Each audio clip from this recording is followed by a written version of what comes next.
शमशेर कुरैशी और एडवोकेट हिना।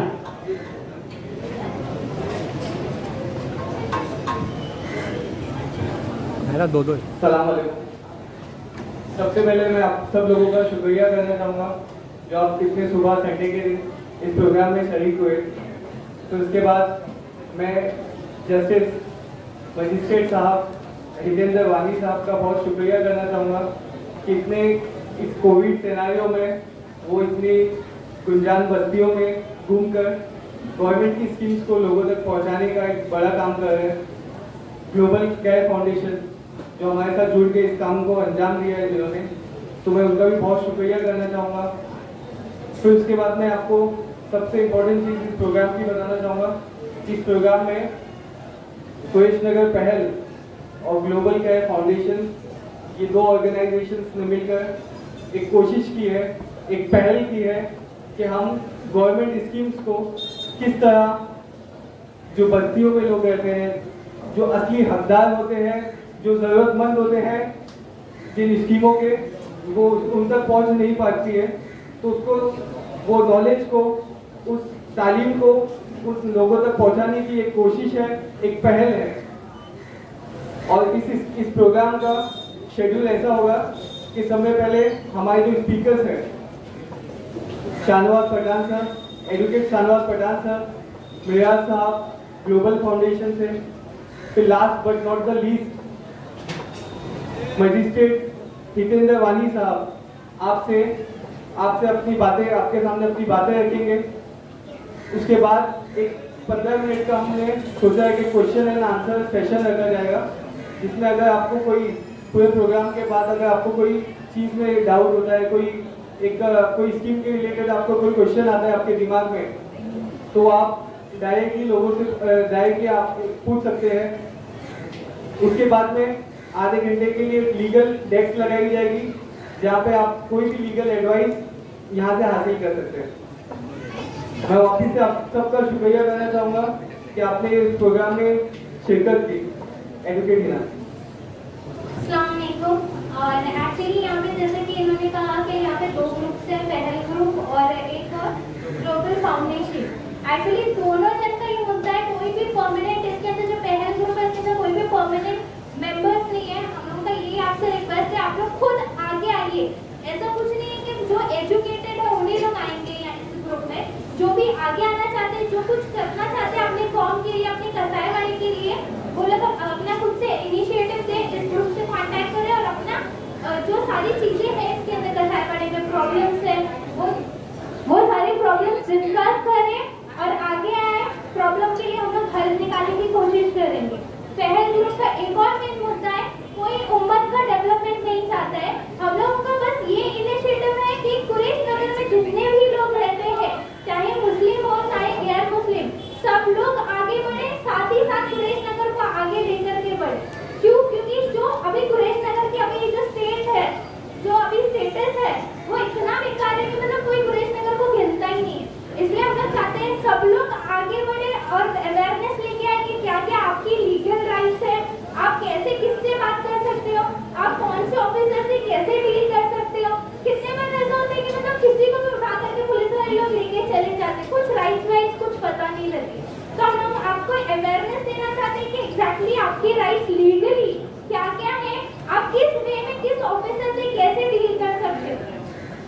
और हमारा कोई भी परमानेंट मेंबर नहीं है, आप सबसे गुजारिश है कि आप सब लोग आगे आइए। कुरैश नगर ये पहल ग्रुप का एक ही मेंबर है, वही कुरैश नगर में जितने भी लोग रहते हैं सब लोग उस कम्युनिटी के मेंबर है। आप सबसे रिक्वेस्ट है कि आप कोऑपरेट कीजिए और बहुत बहुत शुक्रिया जितने भी यहाँ पे क्राउड आए। हम लोग एक्सपेक्ट करते हैं कि आप लोग हम लोगों से कोऑपरेट करेंगे और आगे भी ऐसे ही इनिशिएटिव दिखाएंगे। Thank you.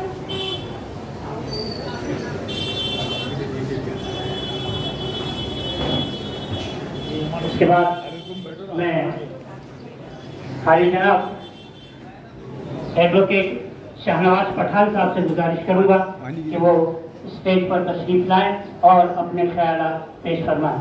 हाली जनाब एडवोकेट शाहनवाज पठान साहब।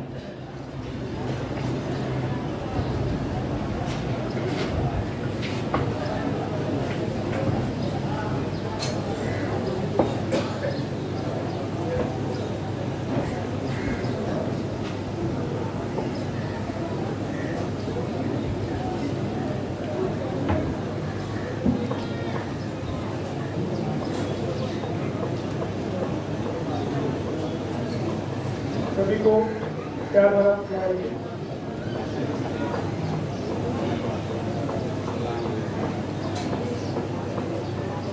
आज का जो यहाँ का सेशन है, मैं थोड़ा लीगल पर्सन हूँ तो इसलिए लीगल में बात करूँगा, टेक्निकल पर्सन नहीं हूँ। मैं कोई राजकीय नेता नहीं हूँ जो तकलीफ अच्छे से दूँ। हमारा काम है कोर्ट में, पुलिस स्टेशन में आपके लिए फाइट करना, जो मजलूम है उनके लिए लड़ाई करना, जिनके हक नहीं मिलते हैं उनके हक के लिए काम करना, ये हमारा काम है।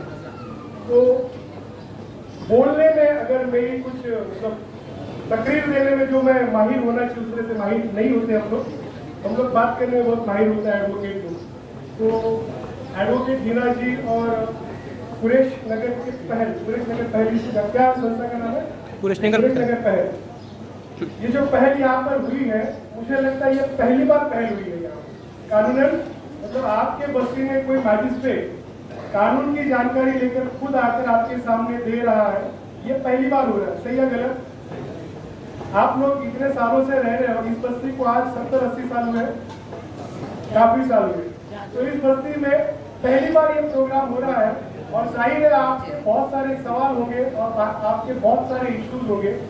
तो आपके लिए समय रखा गया है, सवाल जवाब के लिए 15 मिनट का वक्त दिया गया है और ये पूरा प्रोग्राम खत्म होने के बाद आधे घंटे का यहाँ पर आपकी जो प्रॉब्लम्स है उस प्रॉब्लम को सभी की नहीं, जिनकी जूनियर प्रॉब्लम है उन प्रॉब्लम को सुना जाएगा, उसके ऊपर आपको गाइड करा जाएगा। अभी मैं बोलने को जा रहा हूँ कि ग्लोबल केयर फाउंडेशन जो ऑर्गेनाइजेशन है, जो संस्था है, इस संस्था का जो काम है जेल में फंसे जो मुलजिम है जिसको अंडर ट्रायल कहते हैं, और वो अंडर ट्रायल के लिए बेल का प्रोविजन, बेल मतलब जमानत, बहुत बार पुलिस पकड़ती है, पुलिस हवालात में डालती है, पुलिस लॉकअप में रखती है और उसके बाद वो जज के सामने खड़ा हो जाता है और जज के सामने खड़ा होने के बाद कहाँ चला जाता है पता है किसी को?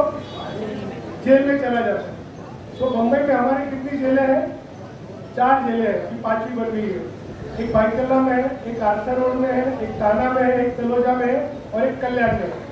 ये 5 जेल में हमारे लोगों को भेजा जाता है और हमें पता नहीं होता है कि फिर हमारा बंदा जेल से पुलिस स्टेशन से जेल चला गया, हम मुलाकात कैसे ले उसके। क्योंकि यहाँ पर थोड़ा सा जिस तरह से एडवोकेट हीना ने जो बताया कि पुलिस का प्रॉब्लम कभी भी आके किसको भी उठा के लेकर जाती है, तो पुलिस जब उठा के लेकर जाती है तो उसके लिए हमारे भी कुछ हक होते हैं जिसको अधिकार कहते हैं, उस हक के बारे में हमें कुछ पता नहीं है। अब वो आज का हमारा टॉपिक नहीं है कि आपके हक क्या है, पुलिस के हक क्या है, ये वो हमारा टॉपिक नहीं। हमारा जो टॉपिक है आज का महिलाओं के जो अधिकार है, और जब मैं नीचे चल रहा था तो किसी ने कहा कि हमारा यहाँ पर कुरैशी नगर है और यहाँ पर कुरैशी और अंसारी दो लोग ओबीसी में पढ़ते हैं, तो ओबीसीओ के लिए जो स्कीम्स होती है वो स्कीम के बारे में भी मुझे जानकारी देनी है। तो महिलाओं के अधिकार और ओबीसी के स्कीम के जो अधिकार ये स्कीम्स है उसके बारे में आपको जानकारी मैं देता हूँ। महिलाओं के बारे में कितनी महिलाएं हैं जो आज तक पुलिस स्टेशन या कोर्ट में गई है अपने घर वालों के खिलाफ? हाथ ऊपर कर सकते हैं। कोई गया है महिलाओं में से? आपके घर में से कोई गया है कोर्ट कचहरी में? नहीं गए। क्यों गए नहीं है? क्योंकि हमें हक का पता नहीं। मैं यहाँ झगड़ा लगाने की बात नहीं कर रहा हूँ, मैं यहाँ झगड़ा लगाने की बात नहीं कर रहा हूँ। कोर्टों में भी और हमारे कमेटियों में भी घर बनाने की बात होती है, तोड़ने की बात नहीं होती। यहाँ घर तोड़ने के लिए हम लोग नहीं आए, पर कैसा है कि औरत भी एक जान है और हम इंसान भी एक जान है, तो सबको जीने का हक एक समान है। जीने का हक तो सभी के लिए एक समान है, तो सब लोग जीने के लिए अधिकार रखते हैं। और ये जीने का अधिकार कहाँ से आता है? इंसानियत से आता है। अब हम भारत में रहते हैं, भारत के नागरिक हैं, तो भारत का हमारा संविधान है, उस संविधान के तहत हमें जीने का अधिकार दिया गया है। अब सिर्फ जीने का अधिकार मतलब आप कहीं पे भी जाओ, घर बांधो, आप चोरी का नल लो, चोरी की लाइट लो, और जो काम आपसे बंद पड़ रहा है, जो मेहनत आपसे बंद पड़ रही है, जो गुजार करने के लिए आपके लिए जो इनकम के लिए जो जरिया आप अपनाते हो, उस जरिए से आप लोग कमाई करते हो। सही है? तो ये जीने का मतलब है क्या? नहीं। हमें जो कॉन्स्टिट्यूशन ऑफ इंडिया, भारत के संविधान से, संविधान पता है सभी को? भारत का संविधान के बारे में सुना है? हाँ या ना बोलो? आपने कभी प्लेज भारत के संविधान में एक प्लेज होती है, प्रतिज्ञा जिसको कहते हैं, कसम जिसको कहते हैं, वो प्लेज को किसी ने पढ़ा है कभी सुना है? याद दिला दो आपको मैं। आप अगर आप में से बहुत लोग स्कूल में गए होंगे तो स्कूल जब शुरू होती है पहली पहल, उस पहली पहल में एक बच्चे लोग गाते हैं, भारत मेरा देश है, सभी भारतीय मेरे भाई बहन है।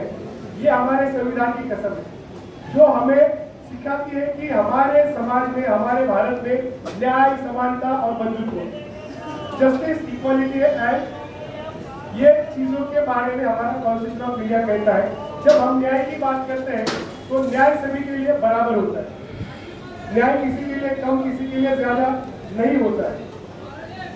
हाँ, फर्क इतना है कि आप कैसे उसको लेते हो न्याय को। आपका वकील, आपके जो गाइडेंस है, आपको जो आगे देने वाले लोग हैं, किस तरह से आपको गाइड करते हैं, उसके ऊपर है। तो ये जो भारत के संविधान के तहत हमें जो जीने का अधिकार दिया है, सिर्फ जीना नहीं तो इज्जत की जिंदगी, इक्वालिटी की जिंदगी और न्याय को लेते हुए हमारे अधिकार का कोई हनन ना हो। किसी के भी अधिकार का हनन नहीं होना चाहिए, किसी के भी अधिकार को किसी ने भी बाधित नहीं करना चाहिए। सबको जीने का हक है, उसी तरह से महिलाओं को भी जीने का हक है। आज बहुत काफी वर्षों से, काफी सालों से महिलाओं के ऊपर अत्याचार होते हैं, अन्याय होते हैं, ऐसे हम लोग सुनते हैं, पढ़ते हैं। पर क्या अन्याय होते हैं, क्या अत्याचार होते हैं? मेरे घर में नहीं होता है, मेरे मोहल्ले में नहीं होता है। ये जो अत्याचार है ये नहीं होता है। हम लोग जो कहते हैं, इन अत्याचारों को हम कैसे खत्म करें, इन अत्याचारों में कैसे सुलह लाए, उस घर की जो सुख शांति है वो कैसे बरकरार रखे, ये मेरा भी फर्ज है, ये उनका भी फर्ज है। दोनों तरफ से बातें होनी चाहिए। सिर्फ बहुत बार आप लोगों ने किस्सा सुना होगा कि शादी कर आए, 2 दिन के बाद वो चली गई, केस डाल दिया, सुना है नहीं है? अभी तक किसी ने बताया नहीं मेरे घर में, लेकिन सुना है हमने। तो ये बहुत बार होता है। तो ये क्यों होता है? क्या वजह है इन सारी चीजों की कि ये झगड़े घर में शुरू होते हैं? सबसे पहला झगड़े की वजह तो हमारे घर छोटे छोटे हैं, और हमारे घर छोटे होने के हम लोग नहीं समझ पाते कि फैमिली का जो एक फ्रीडम होना चाहिए, फैमिली के जो राइट्स होने चाहिए, वो हम लोग हमारे छोटे घर में नहीं दे पाते। तो झगड़ा वहां से शुरू होता है। गांव में कम झगड़े हैं, गांव में झगड़े नहीं है ऐसा नहीं है, लेकिन कम झगड़े हैं। गांव में जगह ज्यादा होती है, गांव के घर बड़े होते हैं, मुंबई के घर छोटे होते हैं, जगह कम होती है, और गली गलियों का माहौल होता है। और माहौल गली का होता है, किसी के घर में लैट्रिन होता है, किसी के घर में नहीं होता है, तो बाहर होता है। तो छोटी छोटी जो चीजें होती है ये झगड़ा करने वाली होती है। तो ये छोटी चीजों को जब आदमी एडजस्ट करता है तो वो अपनी जिंदगी अच्छे से बसर करता है। अगर वो एडजस्ट नहीं कर पाता है तो घर में झगड़े शुरू हो जाते हैं। तो महिलाओं का या घर में किसी का भी जो झगड़ा होता है, झगड़े ना हो इसके लिए हम लोग आपस में सुलह, हम कभी घर में बैठ के किसी के साथ बात नहीं करते, किसी की सुनते नहीं जल्दी। जिस घर में राय मशवरा होता है उस घर में झगड़े कम होते हैं, और जिस घर में राय मशवरा नहीं होता उस घर में झगड़े ज्यादा होते हैं। तो ऐसे स्थिति में आपको राय मशवरा घर के साथ एक कम्युनिकेशन गैप, जो हम बोलते हैं कि हमारे घर में हमारा सिर्फ क्या है कि हमारा घर वाला आता है, काम पे जाता है, खाना खाने आता है, खाना खाता है, सो जाता है, सुबह उठता है, काम पे चला जाता है। लेकिन उनके भीतर जो एक कम्युनिकेशन होना चाहिए, बात होना चाहिए कि आज हमारे घर में क्या हुआ है, बच्चे ने क्या किया है, क्या नहीं हुआ है, ये जब तक लेन देन नहीं होगा तब तक हमारे जो झगड़े घर के खत्म नहीं होते। तो सबसे पहले कि आप बात करना सीखो एक दूसरे से, पहले घर में ही बात करना सीखो। बात करेंगे तो सारे झगड़े वही खत्म हो जाते हैं। तो बात करना बहुत जरूरी है। अभी महिलाओं के लिए जो कानून है, काफी सारे कानून है। डोमेस्टिक वायलेंस के बारे में सुना होगा आपने, डोमेस्टिक वायलेंस एक्ट 2005 सुना है कि नहीं? नहीं सुना है? तो महिलाओं के लिए डोमेस्टिक वायलेंस एक्ट है जिसमें सिर्फ बीवी अपने ससुराल वालों पे केस नहीं करेगी, सिर्फ बीवी को नहीं दिया उसका राइट, उसमें बहन को, माँ को, बेटी को, 18 साल से ऊपर है, जिसको उस घर में, जो घर में रह रही है, उसके ऊपर बहुत टॉर्चरिंग हो रहा है, होता है हमारे यहाँ पर बहुत टॉर्चरिंग होता है। तो ऐसे समय में डोमेस्टिक वायलेंस का एक केस है जो कोर्ट में आप फाइल कर सकते हैं। लेकिन इस केस में किसी को भी किसी तरह की सजा नहीं होती है। इसमें आपके घर में जो भी है मशवरा, मतलब कोर्ट बीच में आता है। जो मैंने कहा कि कम्युनिकेशन होना चाहिए, तो कोर्ट आपके बीच में कम्युनिकेशन, आपके बीच में बातें करवाता है। क्या झगड़ा है आप बात करो, वो कोर्ट के अंदर झगड़ा आता है, फिर वो जज साहब जो है दोनों को मीडिएशन सेंटर में भेजते हैं। मीडिएशन सेंटर बताऊँ, बोलते हैं ना कि कोई बीच में आके इनकी बात को सुने और उसको सुना करे, तो मीडिएशन सेंटर में भेजा जाता है और कोर्ट में वो झगड़ा मिटाया जाता है, वो झगड़ा बढ़ाया नहीं जाता है।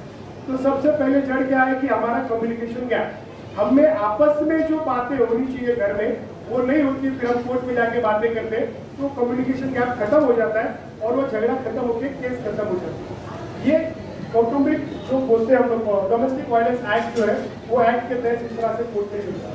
इसके बाद महिलाओं के लिए जो और कानून है कि अभी यहाँ पर काम पर जाने वाली, जो काम करने वाली महिला है ऐसा मुझे नहीं लगता है, बहुत कम होगी जो काम पर जाने वाली है, जो लेकिन किसी ऑफिस में, सरकारी ऑफिस में या सरकारी अस्पताल में या प्राइवेट अस्पताल में हम लोग जाते हैं, कोई भी किसी भी जगह पे हमारी औरतें माँ बहनें जाती है, तो वहां पर भी उनके लिए एक प्रोटेक्शन, एक संरक्षण के लिए एक कानून है, sexual harassment act work place. Sexual harassment act work place करके एक कानून है। ये कानून के तहत अगर कोई औरत किस जगह पे काम करती है, आपने बहुत बार फिल्मों में देखा होगा या सुना होगा कि किसी को अगर प्रमोशन चाहिए तो वो उस जगह पे अगर कोई ऑफिसर, कोई जेंट्स है और वहाँ पर एक लेडीज है छोटी जो नीचे ओहदे पे काम कर रही है, उस लेडी को अगर प्रमोशन देना है तो उसके साथ अलग अलग, उसके साथ बात करने का ढंग अलग होता है, उसको देखने का नजरिया अलग होता है, उसको हम बोलते हैं ना टॉन्ट मारते हैं, अरे क्या है बहुत बढ़िया दिखती है, ऐसा वो जो टॉन्ट मारते हैं, तो किसी को एक बोलते हैं कि ये तो बहुत बड़ी पटाखा है। ये किस तरह के जो कमेंट्स है, ये कमेंट जब मारते हैं तो किसी को बुरा लगता है, पर नौकरी करना है, काम करना है, तो ऐसे में वो सह लेती है और काम करती है वहाँ पर। तो ये अभी सहने की जरूरत है। इस कानून के तहत अगर उसका बॉस जो भी है, वो जो उसका बड़ा, उसके ऊपर वाला, उससे ओहदे से जो बड़ा अधिकारी है या उसका जो मालिक है, वो मालिक उसके साथ इस तरह से दुर्व्यवहार कर रहा है, तो विशाखा गाइडलाइन जो sexual harassment act work place करके एक कानून है, उस कानून के तहत हर जगह पे कमेटी बनी हुई है। आप बीएमसी ऑफिस में जाओ, वार्ड ऑफिस में, आपका वार्ड ऑफिस कौन सा है बीएमसी का? एल वार्ड, एलबीएस उस तरफ है ना। आपका बीएमसी हॉस्पिटल कौन सा है? बाबा हॉस्पिटल, वो भी उस तरफ है। सो वहाँ हॉस्पिटल में या बीएमसी ऑफिस में जाओगे तो वहाँ पर कमेटी का नाम लिखा हुआ है कि क्या इस जगह पर महिला तकरार निवारण कक्ष या तो समिति करके वहाँ पर लिखा होगा। वो समिति के पूरे जो कमेटी होती है कि उस हॉस्पिटल या उस ऑफिस का जो भी 2 सीनियर ऑफिसर होते हैं, जिसमें से एक लेडी ऑफिसर और एक जेंट्स ऑफिसर होता है उस कमेटी में, और एक उसमें इन्वाइटी मेंबर होता है जो हमारी और आपकी तरह सोशल वर्कर होता है और जिसको महिलाओं के अधिकार के बारे में ज्यादा जानकारी होगी, उस कमेटी में वो बंदा होता है।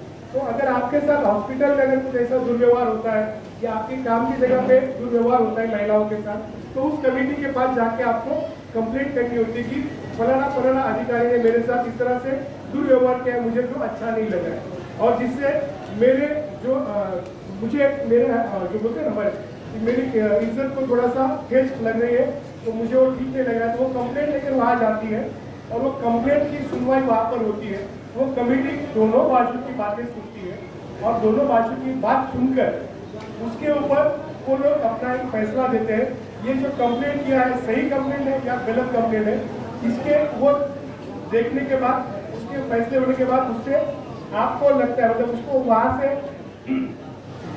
वो जो अधिकारी है उस अधिकारी का प्रमोशन रुकाया जाता है या फिर उसको क्रिमिनल केस उसके ऊपर डाला जाता है या फिर उसको वहां से काम से निकाला जाता है। वो कमेटी के पास पावर है इतने कि वो उसका प्रमोशन रुका सके या उसको निकालने के लिए वो अपनी सिफारिश कर सके, या फिर वो बोले कि ये क्रिमिनल मैटर है, यहाँ पर बहुत ही काम गलत हुआ है, तो इसमें पुलिस और कोर्ट की जरूरत है।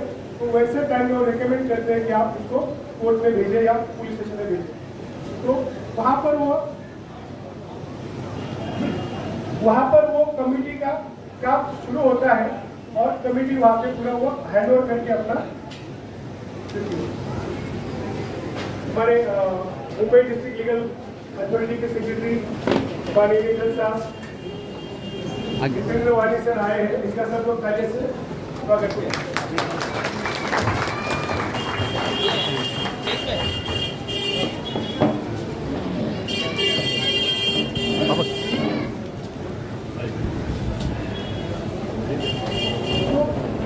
ये जो समिति है sexual harassment at work place वाली, जिसमें जिसकी महिला के साथ अन्याय हो रहा है, उन्होंने उस समिति के पास, हर समिति का वहाँ पे एक कोड होता है, आप अगर पढ़ लिख पाते हो मराठी हिंदी में कोड होता है, उस कोड पे कमेटी के मेंबर के नाम होते हैं, उनके मोबाइल नंबर होते हैं।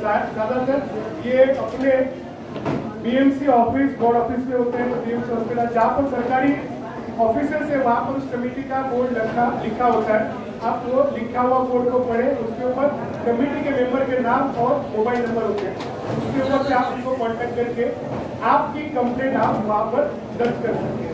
तो ये दूसरा कानून है।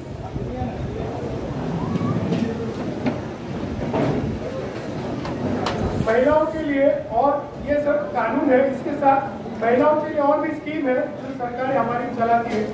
स्कीम में आपने बचत गट का नाम सुना है कभी? महिलाओं ने बचत गट, बंधन बैंक का नाम सुना है?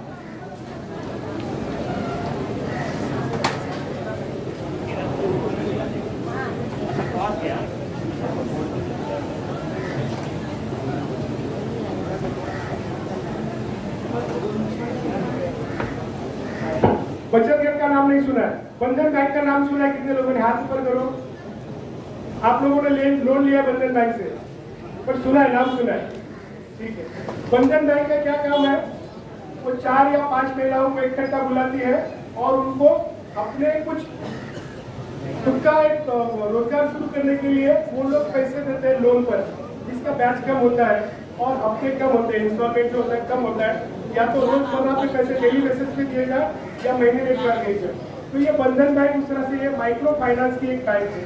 ये आपको महिलाओं को मदद करती है कि आप कुछ आपका रोजगार शुरू करो, पर आपकी महिलाएं क्या करती है कि रोजगार के लिए लोन लेती है और वो लोन लेके दूसरा जो अपना गली का या अपने एरिया का लोन है वो चुकता कर देती है और कोई व्यवसाय शुरू कर, अपना रोजगार नहीं शुरू करती। सही है गलत? सही है ना? तो ये जो हम लोग मतलब हमें फैसिलिटी है, हम लोग लेते हैं, पर उसका इस्तेमाल जो है सही ढंग से हमें करना चाहिए, तो वो नहीं करते। तो आप लोग अगर अभी यहाँ पर पुरेश नगर पहल करके जो संस्था बनी है, उस संस्था के माध्यम से अगर आप महिलाओं का बचत गट बनाते हो, क्योंकि आपके एरिया में फंड पीसी ये दो चीज ऑलरेडी चल रही है ना, फंड और पीसी।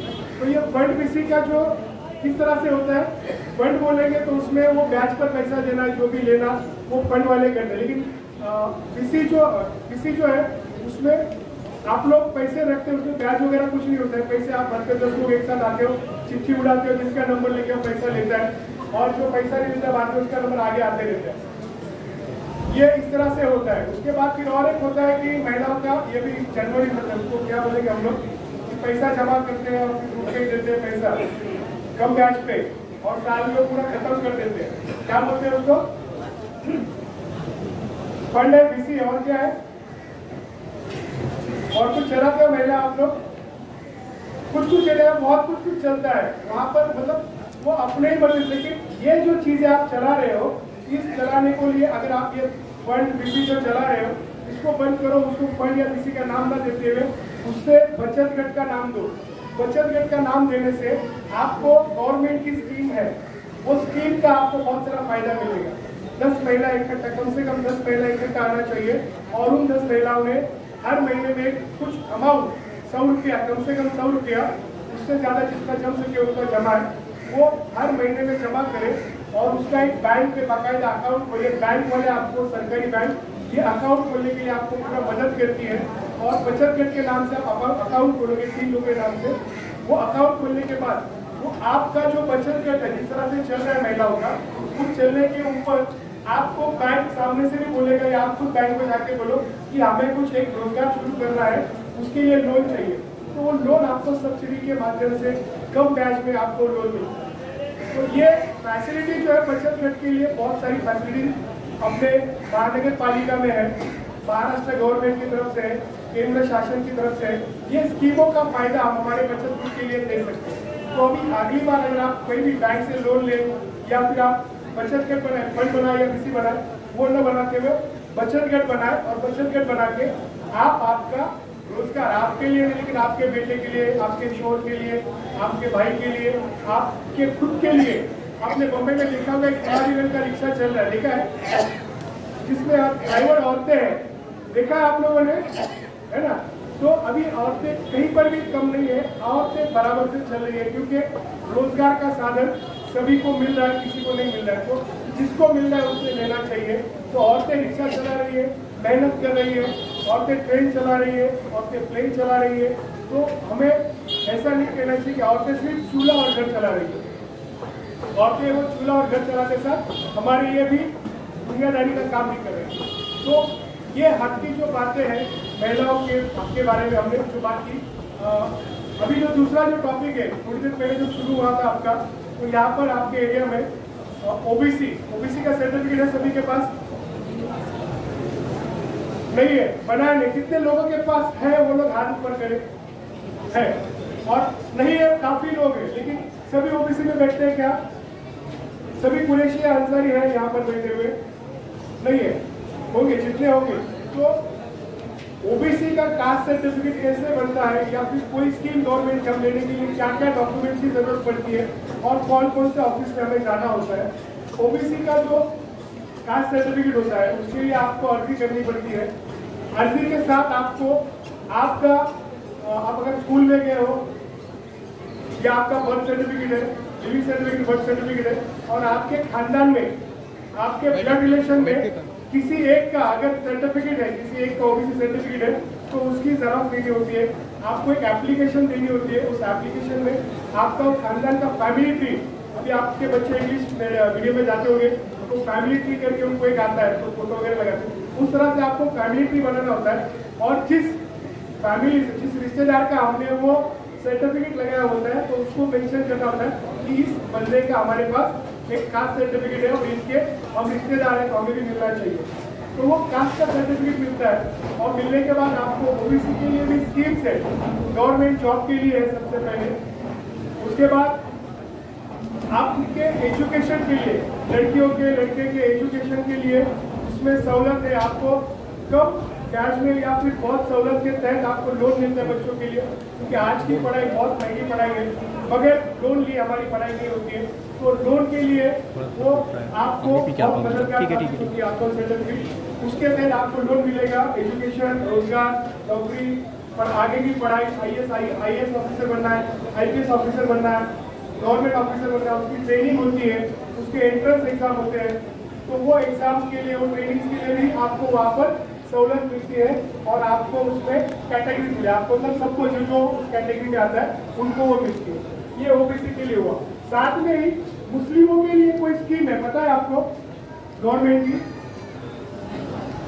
की स्कीम है, अल्पसंख्यक हम लोग हैं, तो स्कीम है हमारे लिए कोई, पता है? नहीं पता है? किसी स्कीम का नाम सुना है कभी? रोजगार, कोई रोजगार योजना स्कीम है, उसकी पंतप्रधान रोजगार योजना है, प्राइम मिनिस्टर एम्प्लॉयमेंट स्कीम है। वैसे ही मौलाना अब्दुल कलाम आजाद नाम सुना है? इनके नाम से अल्पसंख्यक के लिए स्कीम है। उसके अंदर आपको जेरॉक्स मशीन से लेके बड़ी गाड़ी तक का लोन आपको वहाँ पे पास होता है। उस लोन के लिए आपको अप्लाई करना होगा। बहुत बार इसलिए कोई मतलब लोगों को स्कीम ही पता नहीं है और कैसे प्रपोजल बना है। प्रपोजल क्या होता है कि अगर मुझे कोई भी बिजनेस शुरू करना है तो सबसे पहले उस बिजनेस के लिए मुझे अपने डॉक्यूमेंट बनाने होते हैं। अगर मुझे मान लो कि ओला उबर में टैक्सी लगानी है, ज़्यादा बड़ी हम लोग छोटी छोटी से शुरू करेंगे। ओला उबर में भी बाइक भी लगती है, छोटी बाइक। ओला उबर में बाइक लगाना है तो बाइक के लिए लोन लेना है या कार के लिए लोन लेना है, तो अब उसके लिए सबसे पहले हमारे पास सर्टिफिकेट हमारे होने चाहिए, आधार कार्ड, पैन कार्ड, बैंक का अकाउंट, फिर हमारा लाइसेंस, टी परमिट लाइसेंस हम कहते हो, लाइसेंस होना जरूरी है।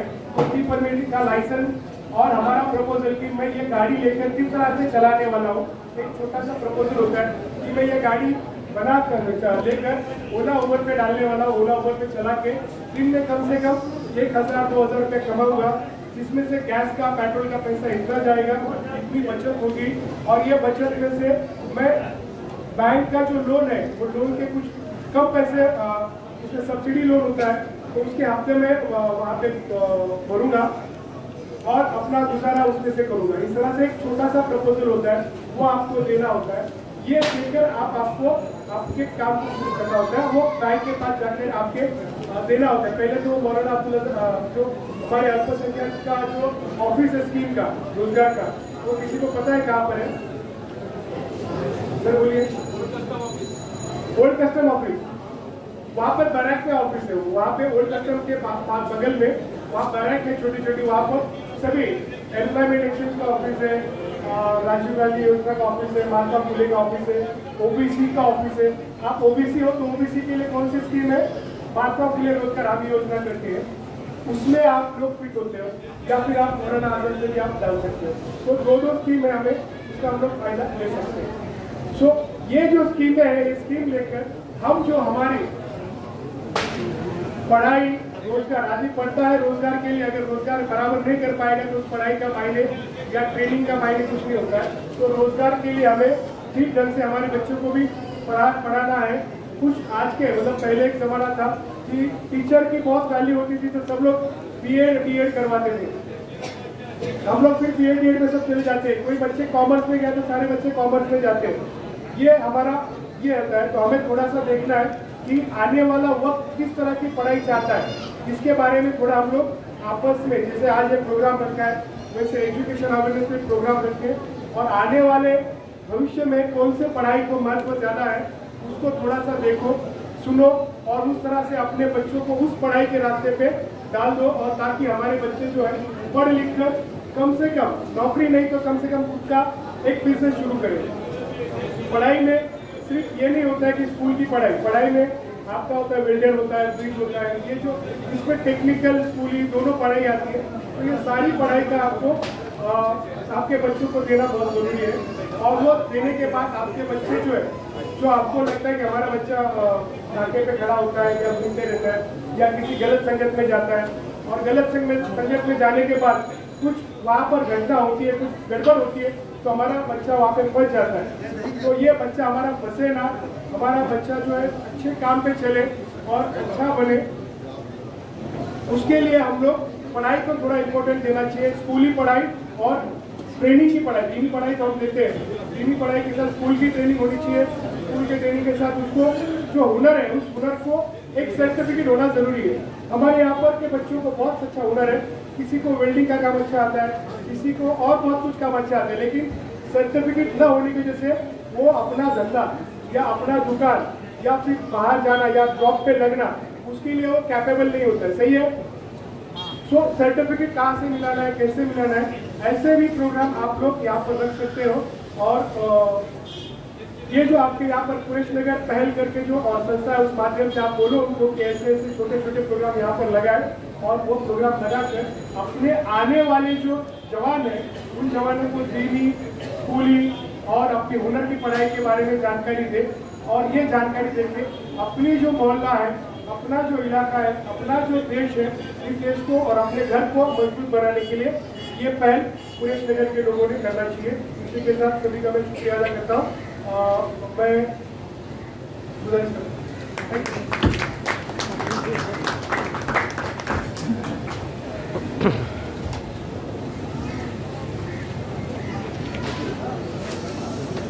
ऑल इंडिया जमातुल कुरैश के प्रेसिडेंट हमारे जनाब मौलाना हाजी बशीर कुरैशी साहब से मैं गुजारिश करूंगा कि वो स्टेज पर तशरीफ लाएं। हमारे जनाब हाजी बशीर साहब से मैं गुजारिश करूंगा कि वो स्टेज पर तशरीफ लाएं। इसके बाद मैं हमारे जनाब एडवोकेट सईद अहमद कुरैशी साहब से गुजारिश करूंगा कि वो स्टेज पर तशरीफ लाएं। हमारे जनाब एडवोकेट सईद अहमद कुरैशी साहब। इसके बाद मैं हमारे जनाब इकबाल मजीद कुरैशी साहब से गुजारिश करूंगा कि वो माइक स्टेज पर तशरीफ लाएं। अली जनाब इकबाल मजीद कुरैशी साहब। इसके बाद में अली जनाब डॉक्टर सलीम कुरैशी साहब से गुजारिश करूंगा कि वो स्टेज पर तशरीफ लाएं। अली जनाब डॉक्टर सलीम कुरैशी। इसके बाद में अली जनाब एडवोकेट इकबाल कुरैशी साहब से गुजारिश करूंगा कि वो स्टेज पर तशरीफ लाएं।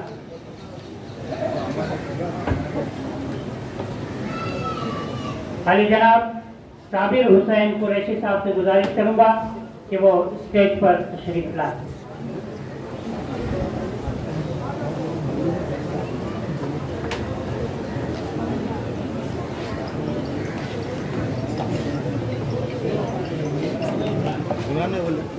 इसके बाद मैं ग्लोबल केयर फाउंडेशन के आली जनाब मेराज अहमद साहब से गुजारिश करूंगा कि वो माइक पर तशरीफ लाएं और अपने ख्यालात पेश फरमाएं। ग्लोबल केयर फाउंडेशन के आली जनाब मेराज अहमद साहब।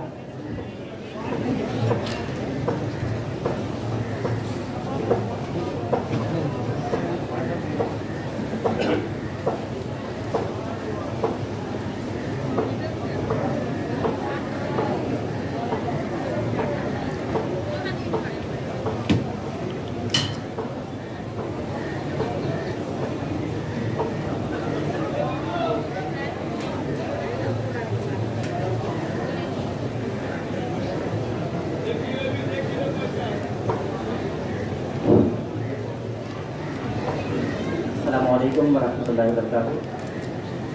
आप तमाम लोगों का शुक्रगुजार हूँ कि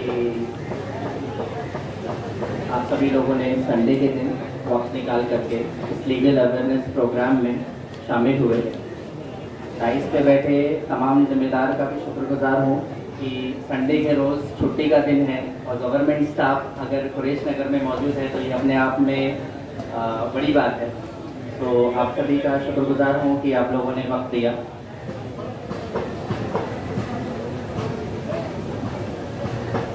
जैसा कि आप देख रहे हैं कि ग्लोबल केयर फाउंडेशन और कुरैश नगर पहल ये दो ऑर्गेनाइजेशन ने मिल करके DLSA के कोलैबोरेशन में ये प्रोग्राम रखा है।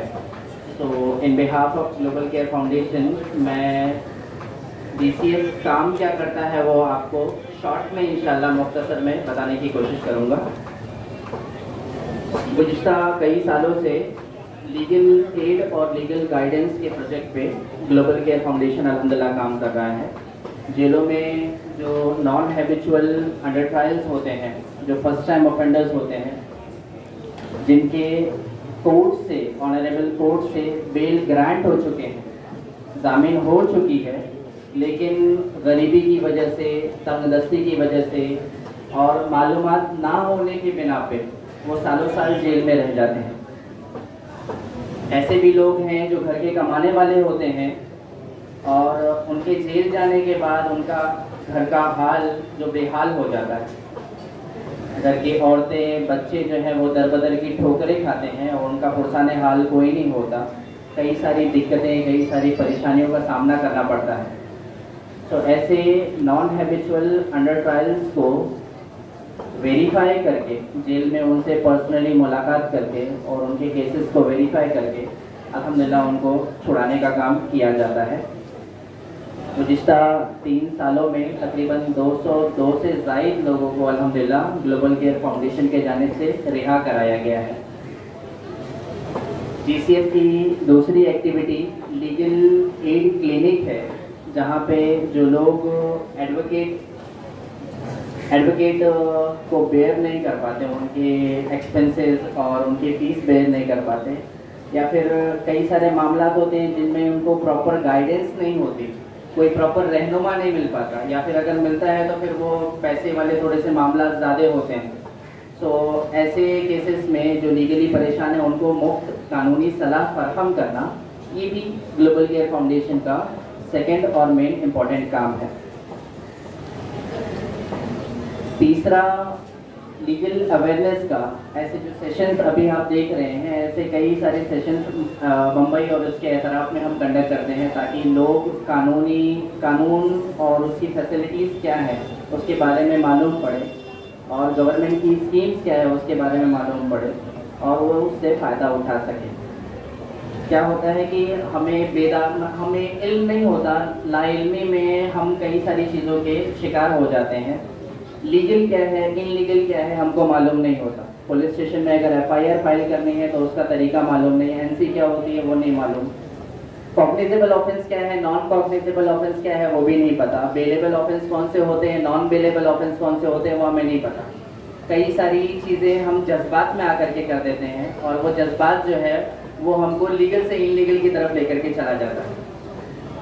चंद मिनट का गुस्सा वो आगे आने वाली कई साल जो है हमारे बर्बाद कर देता है। तो ऐसे कई सारे टॉपिक्स पे, डोमेस्टिक वायलेंस के इश्यूज़ पे, वुमेन्स राइट के इश्यूज़ पे, कई सारे हमारे नौजवान बच्चे ड्रग्स के शिकार हो जाते हैं, जहाँ पे मतलब वो इतना ज़्यादा एडिक्ट हो जाते हैं कि वो उनको फैमिली भी समझ में नहीं आती, आस पड़ोस कुछ समझ में नहीं आता, वो अपने ही धुनकी में, अपने ही मतलब एक दुनिया उनकी अलग हो जाती है। तो ऐसे डी एडिक्शन के प्रोग्राम्स कंडक्ट करना, ताकि कैसे हमारा माशरा एक सही और अच्छा माशरा बन सके, तो उस पर लीगल अवेयरनेस के सेशंस कंडक्ट किए जाते हैं। और चौथा और लास्ट मेन इम्पोर्टेंट काम ये है कि पैरालीगल ट्रेनिंग्स प्रोग्राम कंडक्ट करना। ये इसकी पूरा क्रेडिट जो है हम DLSA को देते हैं। DLSA की जानिब से paralegal volunteer trainings program conduct किया जाता है, जहाँ पे जो लोग माशरे में दिलचस्पी रखते हैं कि किस तरीके से एक बेहतर काम किया जा सके, हमको शौक होता है कि हम किसी के काम आए, कोई परेशानी है उस परेशानी को दूर करें। कई सारे सोशल वर्कर एक्टिविस्ट होते हैं, लेकिन उनके पास में प्रॉपर डायरेक्शन नहीं होता कि क्या काम करना है, कैसे करना है, किससे मिल करके करना है। एक ट्रेनिंग नहीं होती, एक मॉड्यूल नहीं होता उनके पास में। तो ऐसे लोगों को ट्रेन किया जाता है, police station visit, court visit और जेल विजिट की जाती है, ताकि ये पूरा जो मेन सिस्टम है कैसे फंक्शन हो रहा है वो हमको मालूम पड़े। और एक बार जब हमको इल्म होता है तो उसके हिसाब से हम आगे का काम जो है वो कर सकते हैं। तो मुख्तसर में ग्लोबल केयर फाउंडेशन की ये बेसिक एक्टिविटीज़ थी। और आप सभी से रिक्वेस्ट ये रहेगी कि अगर किसी को मज़ीद लीगल गाइडेंस की ज़रूरत हो तो आफ्टर प्रोग्राम इंशाल्लाह वो रब्ता कर सकते हैं। खुसूसन जो कि लीगल क्लिनिक का हम एहतमाम करेंगे, उसमें आप अपने प्रॉब्लम्स को शेयर करते हुए और किसी को लीगल गाइडेंस की ज़रूरत हो तो बिला झिझक को अप्रोच करें। इंशाल्लाह उनकी प्रॉपर रहनुमाई की जाएगी। मज़ीद वक्त ना लेते हुए मैं आगे प्रोग्राम को बढ़ाते हुए इंशाल्लाह हरीश लाट सर को रिक्वेस्ट करूँगा कि वो आएँ और वानी सर का इंट्रोडक्शन दें और आगे वानी सर कंटिन्यू करें इस प्रोग्राम को। Thank you.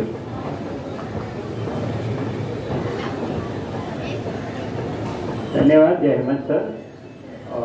हम यहाँ पर इकट्ठा हुए हैं, अभी हमारी आज़ादी को 75 साल हुए हैं और उसका अमृत महोत्सव मनाने के लिए हमें हाईकोर्ट से डायरेक्शन मिला है। उसके हिसाब से हम यहाँ पर आपके सामने जो जागरूकता अभियान है उसका एक भाग करके यहाँ पर आपको कुछ बातें बताने के लिए, आपको कायदे के बारे में इंफॉर्मेशन देने के लिए यहाँ पर आए। तो आज मंच पर उपस्थित हमारे जज साहब, वानी साहब जो सेक्रेटरी है डिस्ट्रिक्ट लीगल सर्विसेज अथॉरिटी के, उसी तरह आपके जो ट्रस्ट के अधिकारी है, बाद में एडवोकेट है, उनका मैं सम्मान करते हुए आपको ये बात बताना चाहता हूँ कि हमारे जो सेक्रेटरी साहब है, आपने कभी देखा है क्या, आप कोर्ट में कभी गए हैं क्या? जो न्यायाधीश वहाँ पर बैठते हैं वो आज आपके सामने यहाँ पर चलकर आए हैं कि आपको कानून के बारे में 2 बातें बताने के लिए। तो मैं न्यायाधीश वानी साहब को रिक्वेस्ट करता हूँ कि आपको सीनियर सिटीजन एक्ट और हमारा जो लीगल सर्विसेज अथॉरिटी एक्ट है उसके बारे में आपको थोड़ी जानकारी दे। धन्यवाद।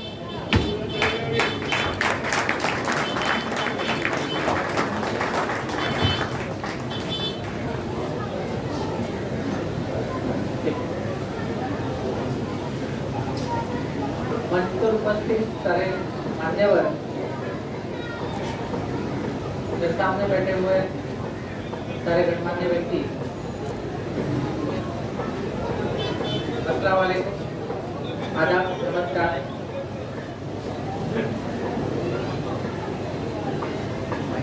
अभी पठान साहब ने आपको कई सारी कानूनों के बारे में और साथ ही साथ सारे योजनाओं के बारे में आपको बताया। आप सभी को ये बात पता है कि हमारी आज़ादी को 75 साल पूरे हो चुके हैं और ये 75 साल पूरे होने के बावजूद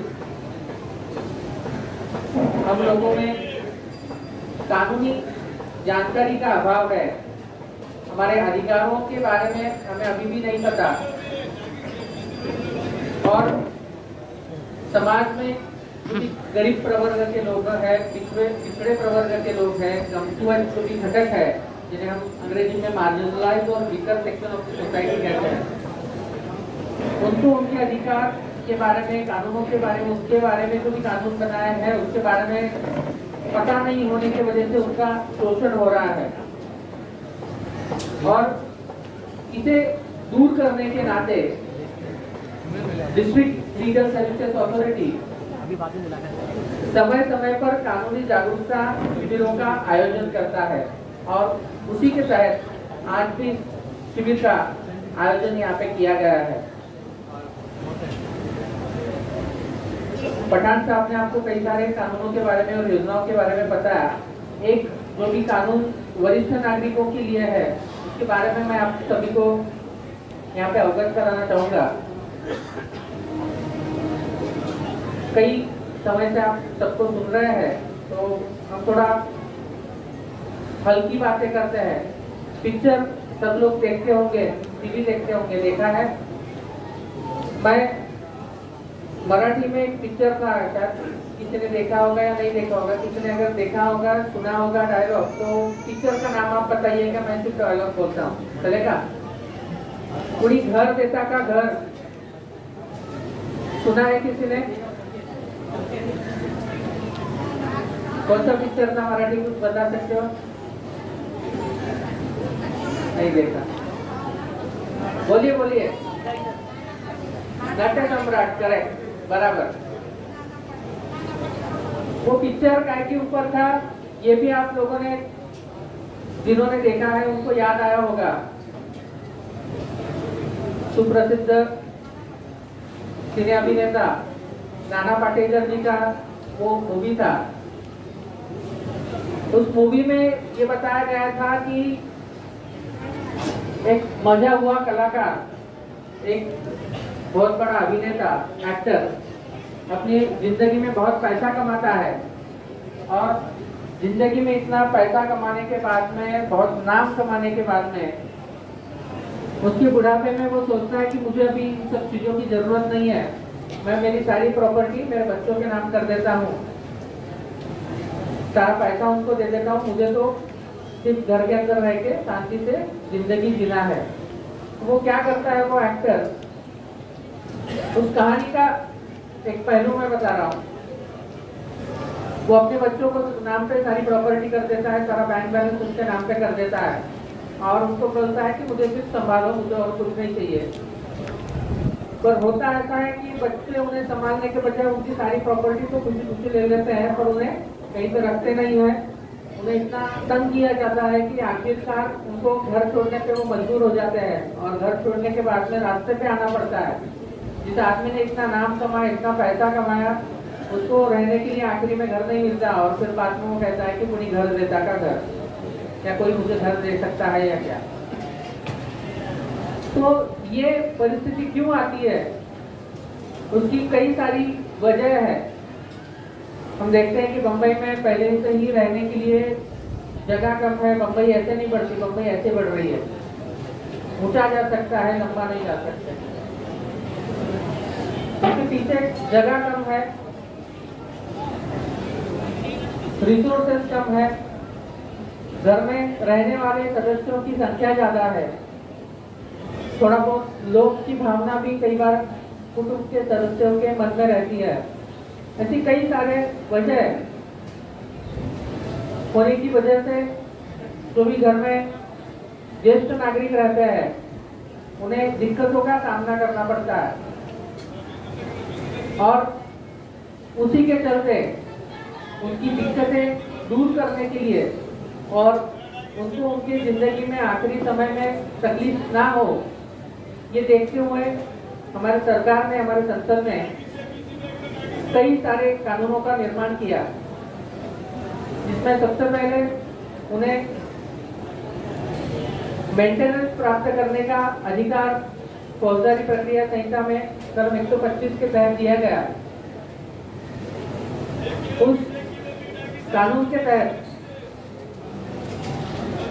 ज्येष्ठ नागरिक जिनकी उम्र 60 साल से ऊपर है या ज्येष्ठ नागरिक पेरेंट्स है, वो अपने संज्ञान बच्चों से, मतलब जिनकी उम्र 18 साल से ज्यादा है, उनसे वो कोर्ट की डिमांड कर सकते हैं, मेंटेनेंस की डिमांड कर सकते हैं, भरण पोषण के खर्चे की डिमांड कर सकते हैं। अगर वो बच्चा उन्हें अगर संभालता नहीं है या उनकी तरफ ध्यान नहीं देता है या उन्हें घर से निकाल देता है, तो ये कानून हमारे यहाँ पे कई सालों से है। पर उसके बाद में भी वो कानून आने के बाद में भी जो भी हमारे यहाँ पे ज्येष्ठ नागरिक है, सीनियर सिटीजन है, घर में रहने वाले जो बड़े बूढ़े हैं, उनको फिर भी तकलीफों का सामना करना पड़ रहा था। और यही देखते हुए सन 2007 में सरकार ने नया कानून लाया जिसका नाम है ज्येष्ठ नागरिक परिपालक चरितार्थ और कल्याण कायदा, जिसे हम अंग्रेजी में welfare and maintenance of parents and senior citizen act कहते हैं। तो 2007 में जो कानून आया उसमें कई सारे बदलाव लाए गए और सीनियर सिटीजन के लिए कई सारी अच्छी बातों को उसके अंदर रखा गया, जिसमें से सबसे पहली और बड़ी बात उसके अंदर कही गई कि जो भी घर के अंदर सीनियर सिटीजन है, हमारे घर में जो बड़े बूढ़े हैं जिनकी उम्र 60 साल से ज़्यादा है, अगर उनके बच्चे अगर संभालते नहीं है, उनको अगर घर से बाहर निकाल देते हैं या फिर उनका देखभाल नहीं करते, उनको संभालते नहीं है अच्छे से, तो ये उस कानून के तहत एक गुनाह करार दिया गया है और उसके लिए 3 साल तक की सजा का 3 महीने तक की सजा का प्रावधान उसके अंदर किया गया है और साथ ही साथ फाइन इम्पोज करने का अधिकार भी कोर्ट को दिया गया है। तो ये अब एक गुनाह की तरह अभी माना जाएगा कि हमारे घर में अगर कोई बड़े बूढ़े अगर उनकी हम देखभाल नहीं करते, उन्हें अच्छी तरह से नहीं संभालते तो। और ये जो गुनाह है वो सिर्फ उसको उसी तक सीमित नहीं रखा गया, तो उसके आगे जाके उसको कॉग्निजेबल ऑफेंस बनाया गया, जिसका मतलब है कि पुलिस को इस गुनाह का कॉग्निजेंस लेना ही पड़ेगा, उसकी दखल लेनी ही पड़ेगी। अगर कोई सीनियर सिटीजन जाके अगर पुलिस थाने में कोई रिपोर्ट दर्ज कराता है कि मेरे बच्चे मुझे संभालते नहीं है या फिर मुझे तकलीफ देते हैं, तो इसकी वजह से मेरे बच्चों के खिलाफ में कुछ एक्शन लीजिए, तो पुलिस को वो रिपोर्ट वहाँ पे लिखनी पड़ेगी, उन्हें वो ऑफेंस रजिस्टर करना पड़ेगा और उसकी तहकीकात करने के बाद में कोर्ट में चार्जशीट दाखिल करना पड़ेगा या जो भी कुछ रिपोर्ट है वो दाखिल करना पड़ेगा। तो उस वक्त पुलिस वाले या पुलिस थाने के जो भी कर्मचारी हैं, ऑफिसर्स है, वो ऐसा नहीं कह पाएंगे कि आप कोर्ट में जाओ, कोर्ट में आपका सिविल कोर्ट में दाखिल करो, वो ऐसा नहीं कह पाएंगे। तो एक कॉग्निजेबल ऑफेंस इस चीज को बनाया गया और जिसकी वजह से एक डर बच्चों में पैदा होने लगा कि हम अगर माँ बाप की जिम्मेदारी अच्छे से नहीं निभाते हैं या माँ बाप का हम अच्छे से ख्याल नहीं रखते हैं, तो हमें भी कानून से कुछ दिक्कतें आ सकती है या कानून कोर्ट के सामने हमें खड़ा रहना पड़ सकता है। तो एक बड़ा प्रावधान कानून के अंदर किया गया, ऐसा मैं समझता हूँ।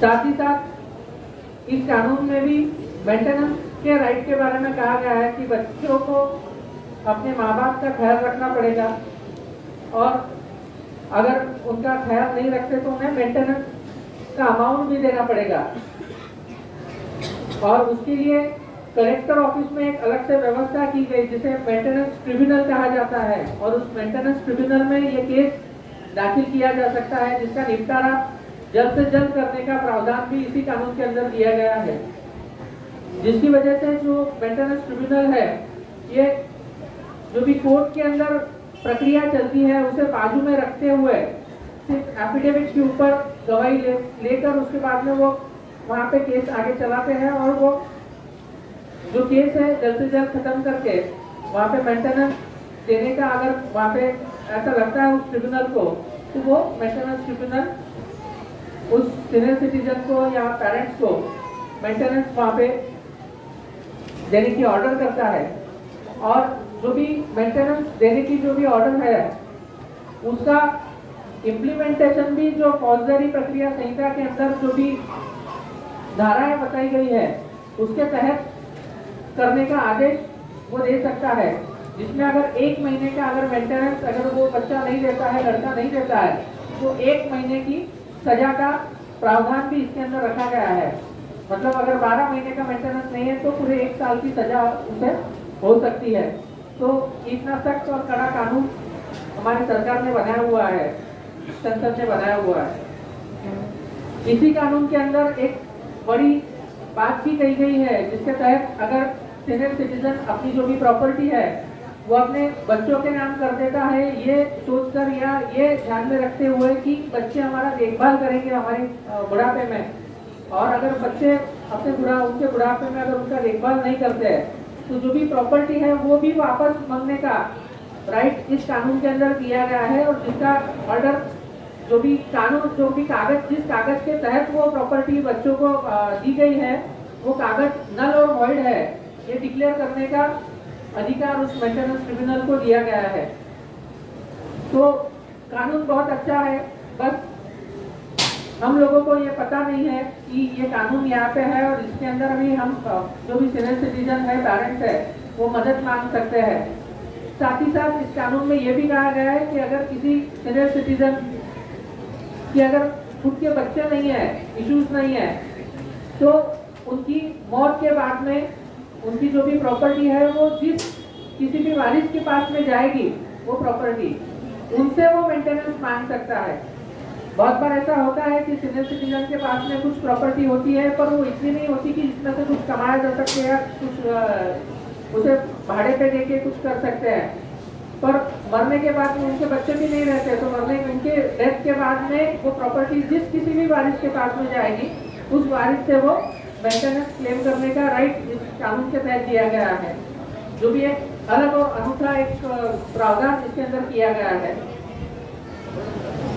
भगवान करे कि आप में से किसी के ऊपर ये नौबत ना आए कि बच्चों के द्वारा हमें तकलीफ सहन करना पड़े, पर अगर कभी किसी को तकलीफ आती है तो ये कानून की जानकारी हमें होना ज्यादा आवश्यक है या जरूरी है। साथ ही साथ डिस्ट्रिक्ट लीगल सर्विसेज अथॉरिटी के बारे में बताना चाहूंगा कि डिस्ट्रिक्ट लीगल सर्विसेज अथॉरिटी का मुख्य कार्य लोगों में कानूनी जागरूकता फैलाना है, जिसकी वजह से हम बार बार कानूनी जागरूकता शिविरों का आयोजन करते हैं। और साथ ही साथ जो भी कमजोर घटक है हमारे समाज के, उन्हें फ्री में लीगल एड देने का काम भी लीगल सर्विसेज अथॉरिटी द्वारा किया जाता है, जिसके तहत जितनी भी महिलाएं हैं, 18 साल से कम उम्र के जो भी बच्चे हैं, जो भी लेबर वर्क है, सीनियर सिटीजन है, 60 साल की ऊपर के जो भी व्यक्ति है, जेल में बंद जो भी कैदी है, SC/ST कम्युनिटी के जो भी व्यक्ति है, और जिस व्यक्ति की सालाना आय 3 लाख रुपए से कम है, उन्हें डिस्ट्रिक्ट लीगल सर्विसेज अथॉरिटी द्वारा फ्री ऑफ कॉस्ट मतलब मुफ्त में वकीलों की सहायता और मदद मिलने का अधिकार है। और ये मुफ्त में कानूनी सहायता और मदद लीगल सर्विसेज अथॉरिटी द्वारा मैंने अभी जो कैटेगरी बताई उनको दी जाती है। तो इसके लिए ये मदद पाने के लिए क्या कर सकते हैं, तो हमारा ऑफिस बांद्रा वेस्ट में है, वहाँ पे आप आके लिखित में अर्जी देके मदद प्राप्त कर सकते हैं। साथ ही साथ आपके आजू बाजू में अगर कोई पोस्ट ऑफिस है तो आप पोस्ट ऑफिस में भी जाकर वहाँ पे अर्जी दे सकते हैं, वहाँ से वो अर्जी हमारे पास में भेजी जाएगी और उसके बाद में उस अर्जी के ऊपर हम आप लोगों को संपर्क करके जो भी मदद कानूनी सहायता है वो पहुँचाने की कोशिश करेंगे और वो आपको मदद दी जाएगी। साथ ही साथ अगर आपकी कोई अगर केस कोर्ट में अगर प्रलंबित है और उस केस के बारे में अगर आपको कानूनी सहायता या मदद चाहिए तो आप उस कोर्ट में भी अर्जी लेकर वहाँ पे मुफ्त में कानूनी सहायता या मदद की मांग कर सकते हैं और वो अर्जी हमारे पास में आने के बाद में हम आपको कानूनी सहायता और मदद मुफ्त में कर सकेंगे। और इसके अलावा जो भी नेशनल लीगल सर्विसेज अथॉरिटी है उसका टोल फ्री नंबर है 1510015100 और ये नंबर अगर आप डायल करते हो तो ये टोल फ्री नंबर है और ये टोल फ्री नंबर सीधा राष्ट्रीय विधि सेवा प्राधिकरण को कनेक्ट होता है और उसके ऊपर भी आप अपनी जो भी मदद है उसकी मांग कर सकते हो और वहाँ पर राष्ट्रीय विधि सेवा प्राधिकरण द्वारा वो मदद आपको पहुँचाने के बारे में हमें बताया जा सकता है और उसके बाद में हम आप तक मदद पहुँचा सकते हैं। इसके अलावा आपके पास में अगर स्मार्टफोन है तो स्मार्टफोन में लीगल सर्विसेज ऐप है, अभी नया ऐप लॉन्च किया है नेशनल लीगल सर्विसेज अथॉरिटी ने।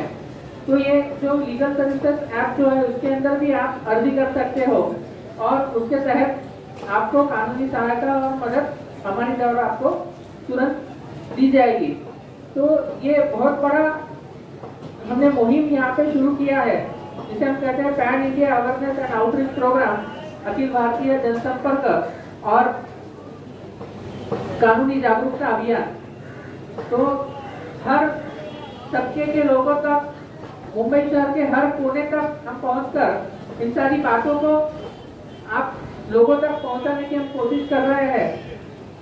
मैं चाहता हूं कि यहाँ पे बैठे जितने भी सभी व्यक्ति हैं, जितने भी गणमान्य व्यक्ति हैं, सारे लोग यहाँ पे बैठे हैं, मैं आप सभी से गुजारिश करूंगा कि आपको अगर इस सारी जानकारी की शायद अगर जरूरत नहीं होगी तो आपके आजू बाजू में जितने लोग हैं उन सभी तक आप ये बात पहुंचाए, ताकि अगर कोई जरूरतमंद व्यक्ति है हो तो उसे इस जानकारी का फायदा हो सके और उस तक ये बात पहुंचने के बाद में अगर उसका कुछ भला होता है तो जरूर वो आपका वहाँ पे कहीं तो भी जिक्र करेगा कि इस व्यक्ति के कारण मुझे कहीं तो भी मदद मिली और मेरी सहायता हुई। साथ ही साथ लीगल सर्विसेज अथॉरिटी साल में 4 बार लोक अदालत का आयोजन करता है। आपने सुना होगा कि छुट्टी के दिन लोक अदालत का आयोजन हमारे द्वारा किया जाता है, कई सारे न्यायालयों में किया जाता है। कई बार आपको नोटिस भी आई होगी, हमारे कई सारे लोगों को ट्रैफिक चालान की नोटिस भी आई होगी पीछे। तो वो ट्रैफिक चालान के जो भी लोक अदालत की नोटिस थी वो भी डिस्ट्रिक्ट लीगल सर्विसेज अथॉरिटी द्वारा ही भेजी गई थी। तो ये जो लोक अदालत है इसके अंदर अगर मामले का निपटारा होता है तो जो भी कोर्ट में कोर्ट फीस दाखिल करनी पड़ती है वो पूरी की पूरी कोर्ट फीस आपको वापस मिल सकती है। वो कोर्ट में लोक अदालत के अंदर अगर वो केस खत्म हो जाती है, और लोक अदालत में अगर केस खत्म होती है तो वो हमेशा के लिए खत्म होती है, मतलब उसके ऊपर कोई भी अपील नहीं दाखिल कर सकता या फिर उसके ऊपर उसको कोई किसी तरीके से चैलेंज नहीं कर सकते उसके अंदर जो भी फैसला आता है। तो लोक अदालत का काम क्या है कि दोनों पार्टियों को, दोनों पक्षों को सामने बैठाना, उन्हें समझाना और आपस में तड़जोड़ करना, मतलब आपस में समझा बुझा कर आपसी समझौते से उस केस का निपटारा करना। और वो निपटारा आपसी समझौते के द्वारा जो भी निपटारा होगा उसे कागज पे लिख लिया जाता है जिसपे कोर्ट की मुहर लगाई जाती है। और वो मुहर लगने के बाद में जो भी उसे हम अवार्ड कहते हैं, वो अवार्ड को किसी तरीके का चैलेंज नहीं कर पाते हैं। तो इसके वजह से वो फाइनल हो जाता है और उस वजह से दोनों पक्षों का जो भी संबंध है वो भविष्य में अच्छे रहने की संभावना बहुत ज्यादा बढ़ जाती है और झगड़ा हमेशा के लिए खत्म होता है। इसका उल्टा अगर हम देखेंगे कि कोर्ट में अगर किसी केस का फैसला आता है तो वहाँ पे आपको कभी कोर्ट फीस वापस नहीं मिलती और उस फैसले के ऊपर अपील करने का राइट जो भी अग्रीड पर्सन है, जो भी दुखी होता है उस फैसले से, उसको मिलता है और उस वजह से वो अपील दाखिल करता है। उस अपील के फैसले में, उस अपील के अंदर जो भी फैसला आता है उसके ऊपर भी और अपील दाखिल कर सकते हैं। तो ये एक अनएंडिंग प्रोसेस कई बार हो जाती है और न्याय मिलने में कभी कभी समय लग सकता है, पर लोक अदालत में हमें तुरंत वहाँ पे जो भी फैसला है वो हो जाता है और दोनों की मर्जी से वो फैसला होता है, दोनों की आपसी समझौते से वो फैसला होने के कारण केस तुरंत ही खत्म होता है और जो भी न्याय है वो भी तुरंत मिलता है। तो ये सारी बातें लीगल सर्विसेज अथॉरिटी के द्वारा चलाई जाती है। मैं आप सभी से फिर से एक बार गुजारिश करूंगा कि ये सारी जानकारी आप लोगों तक पहुंचाए और लोगों का अगर उसमें से किसी एक व्यक्ति का भी अगर भला होता है तो इस कार्यक्रम का उद्देश्य सफल होता है, ऐसा मैं समझूंगा। बहुत बहुत शुक्रिया, थैंक यू।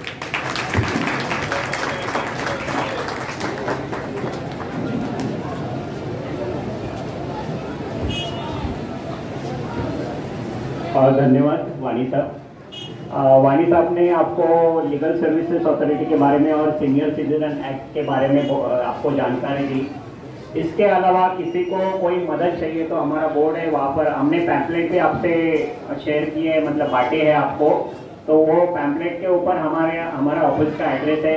अगर किसी को कोई मदद चाहिए आपके आसपास के लोगों को तो आप वहाँ पर आ सकते हैं और वहाँ से कानूनी मदद ले सकते हैं, मतलब लीगल एड से वकील ले सकते हैं। तो मैं global foundation, global clear foundation की को धन्यवाद देता हूँ कि हमें यहाँ पर उन्होंने इस कार्यक्रम में बुलाया और हमें जानकारी देने के लिए यहाँ पर हम आए, हमने जानकारी दी।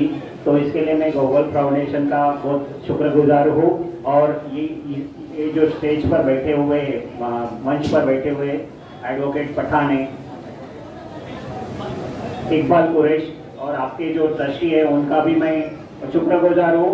और हमें दूसरे प्रोग्राम में जाना है तो हम आपसे इजाज़त लेते हैं और हमें प्रोग्राम में जाने के लिए आप ये करें। धन्यवाद। हज़रात, ग्रुप की जानिब से आए हुए मेहमानान का इस्तकबाल किया जा रहा है। सबसे पहले मजिस्ट्रेट आली जनाब जितेंद्र वानी साहब की खिदमत में मैं आली जनाब एडवोकेट सईद अहमद कुरैशी साहब से गुजारिश करूंगा कि वो शॉल पेश फरमाएं।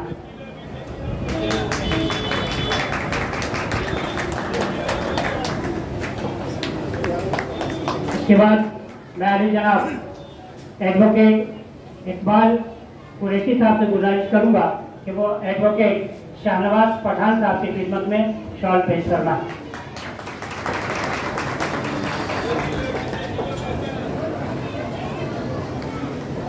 और ग्लोबल केयर फाउंडेशन के आली जनाब महराज अहमद साहब की खिदमत में मैं एडवोकेट साहिल से गुजारिश करूंगा कि वो तशरीफ लाएं और शॉल पेश फरमाएं।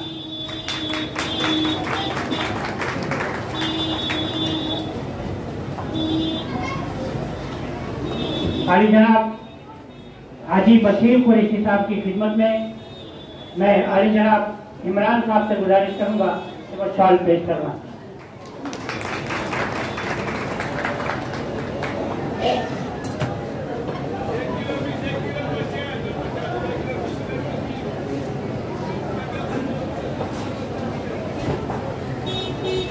इसके बाद आली जनाब इकबाल मजीद कुरैशी साहब की खिदमत में मैं जनाब बाबर कुरैशी साहब से गुजारिश करूंगा कि वो शॉल पेश करवाएं।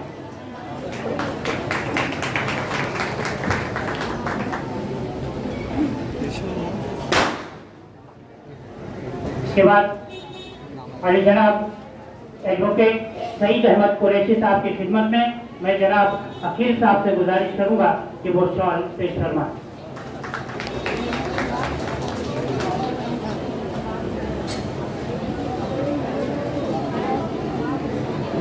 इसके बाद आली जनाब एडवोकेट इकबाल कुरैशी साहब की खिदमत में मैं जनाब सैफ साहब से गुजारिश करूंगा कि वो शॉल पेश फरमाएं।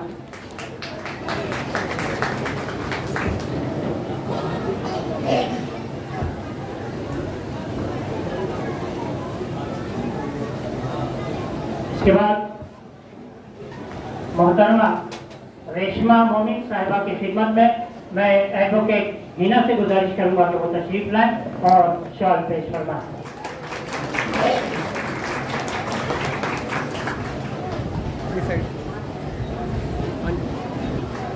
आली जनाब सैफुल्ला शाह साहब की खिदमत में भी शॉल पेश की जा रही है।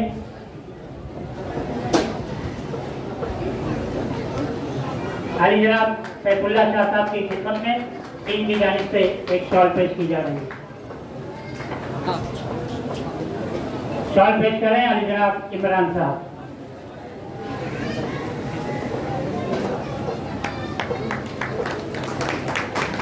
आली जनाब साबिर हुसैन कुरैशी साहब की खिदमत में शॉल पेश की जा रही है। शॉल पेश करें आली जनाब शमशेर कुरैशी साहब।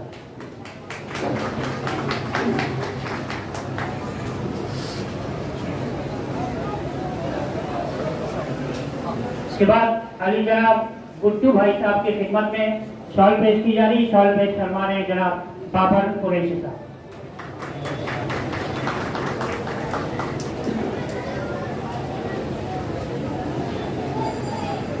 इसके बाद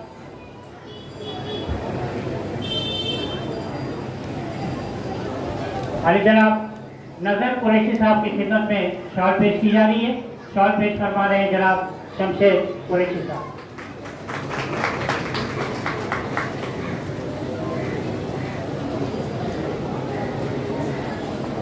अस्सलाम वालेकुम।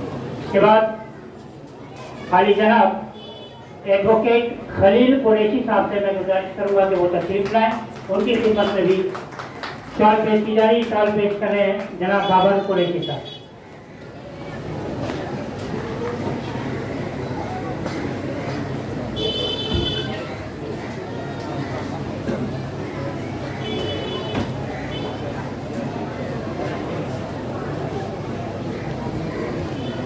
अरे जनाब सिराज कुरैशी साहब की खिदमत में भी शॉल पेश की जा रही है।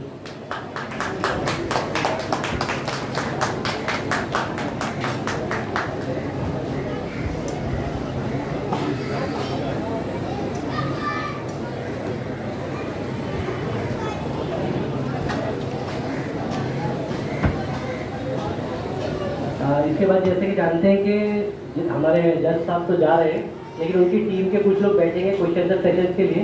तो एक माइक अब बीच में रख दिया जाएगा। अगर किसी को कोई स्कीम के ताल्लुक से कोई भी क्वेश्चन है तो वो माइक पर आके पूछ सकते हैं ताकि आपके डाउट क्लियर हो जाए। और इसके साथ साथ मैं चाहूँगा कि जो लॉयर्स की जो जितने भी एडवोकेट्स अवेलेबल हैं उन लोग आपके स्टेज पर बैठ जाए ताकि अगर किसी कंसर्न को कुछ क्वेश्चन रहेगा तो वो एडवोकेट लोग उनको गाइड कर सकेंगे। तो लीगल डेस्क के तौर पे ही हम लोग डेस्क नहीं लगा रहे हैं क्योंकि गर्दी ज़्यादा है। तो एडवोकेट को मैं दावत देता हूँ वो स्टेज पर आ जाए और आप लोग की तरफ से अगर कोई भी क्वेश्चन है तो आप लोग बीच पर आकर माइक में पूछ सकते हैं। ठीक है। इनकेस अगर किसी को क्वेश्चन सामने आके नहीं पूछना तो हमारे वॉलेंटियर्स हैं, वॉलेंटियर्स को आप कह सकते हैं वो आपके बिहाफ में क्वेश्चन से पूछ लेंगे। शुक्रिया।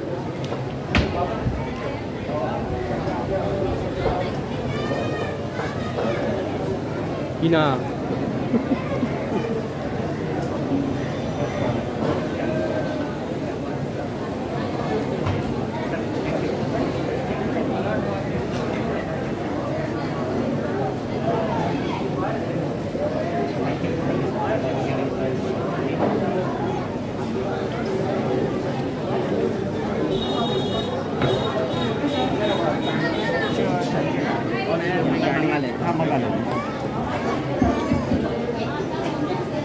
मैं हमारे जनाब इकबाल मजीद कुरैशी साहब से गुजारिश करूंगा कि वो स्टेज पर तशरीफ लाएं।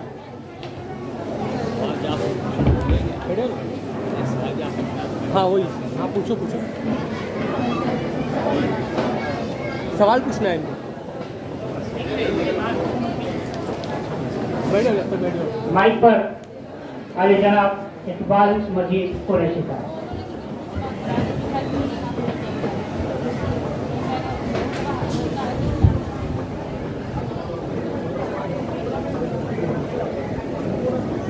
खुदी को कर बुलंद इतना कि हर तकदीर से पहले खुदा बंदे से कुछ पूछे पता तेरी होता है।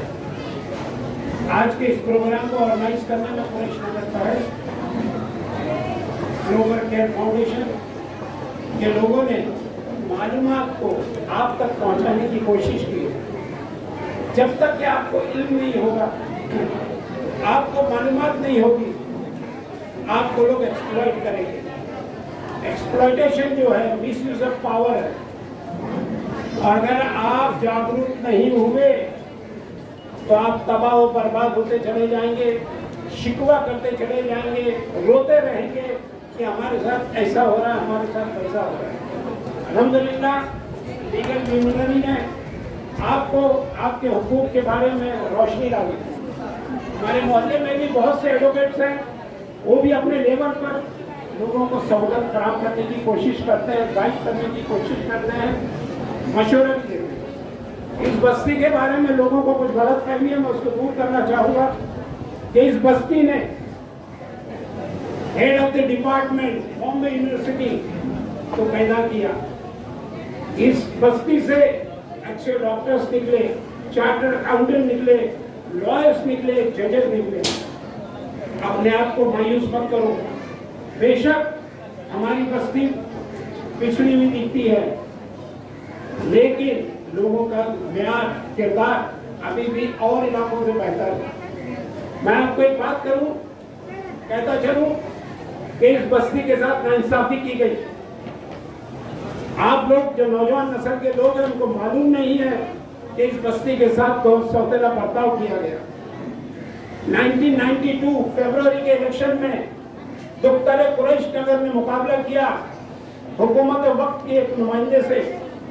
जीतने के बाद भी उसको हरवा दिया जाता है, क्योंकि उस वक्त हमारा मोहल्ला यूनाइटेड कुरैश नगर चूल्हावटी था। लेकिन 1997 में जब बीएमसी ने वार्ड के बारे में डिलिमिटेशन किया, तो आपको ताज्जुब होगा कि ये जो आज वार्ड नंबर 170 है, left side of my hand, इसको जोड़ दिया गया कुर्ला वेस्ट से। तकिया वार्ड, एमपीएस मार्ग, जिसे जूना कुर्ला रोड, आगरा रोड कहा करते थे। आप मुझे बताइए कि आपकी ताकत को पसमानदा किया गया, आपकी ताकत को कमजोर किया गया, आपकी बस्ती को पसमानदा रखा गया। आपको शर्मिंदा होने की जरूरत नहीं है। आपके हुकूक आपको मालूम होने चाहिए, तो आप लड़ सकते हैं। और इसी सिलसिले की कड़ी के तहत कुरैश नगर पहल ने एक अच्छा कदम उठाया कि खवातीन में बुजुर्गों के हुकूक, नौजवानों के हुकूक आपके सामने रखे। और ये जब तक के समाज में अवेयरनेस नहीं होगा, हमारी हालत बद से बदतर होती जाएगी। मैं शुक्रिया अदा करता हूँ जनाब चले गए हमारे जितेंद्र वानी साहब, जनाब महराज साहब, ग्लोबल केयर फाउंडेशन के एडवोकेट शाहनवाज, हमारे मोहल्ले के जिम्मेदार एडवोकेट सईद, जनाब Bashir Chalviwala sahab, Syed Siraj Qureshi, advocate Iqbal, advocate Khalil, advocate Sana, sorry Hina, ऐसी शख्सियतें भी मौजूद है जो अपने वक्त में से कुछ वक्त निकाल के लोगों की मसाइल को हल करने की कोशिश करते हैं। आपको इस बात का एहसास होना होगा चाहिए कि अभी फिर एक खतरा आपके सर पर है, उसके लिए जागरूक हो जाइए। आपका वार्ड बांटा जाएगा, नहीं बांटा जाएगा, आपके हुकूक को कमजोर किया जाएगा, नहीं किया जाएगा, इसकी लड़ाई आपको लड़नी है, आपको जागरूक होना है। और ये प्रोग्राम जागरूकता के लिए था, अवेयरनेस के लिए था, इससे मैंने बातें कही। मैं ये समझता हूँ कि हमारे जितने भी जिम्मेदार हजरात हैं, उनके भी दिल में दर्द है।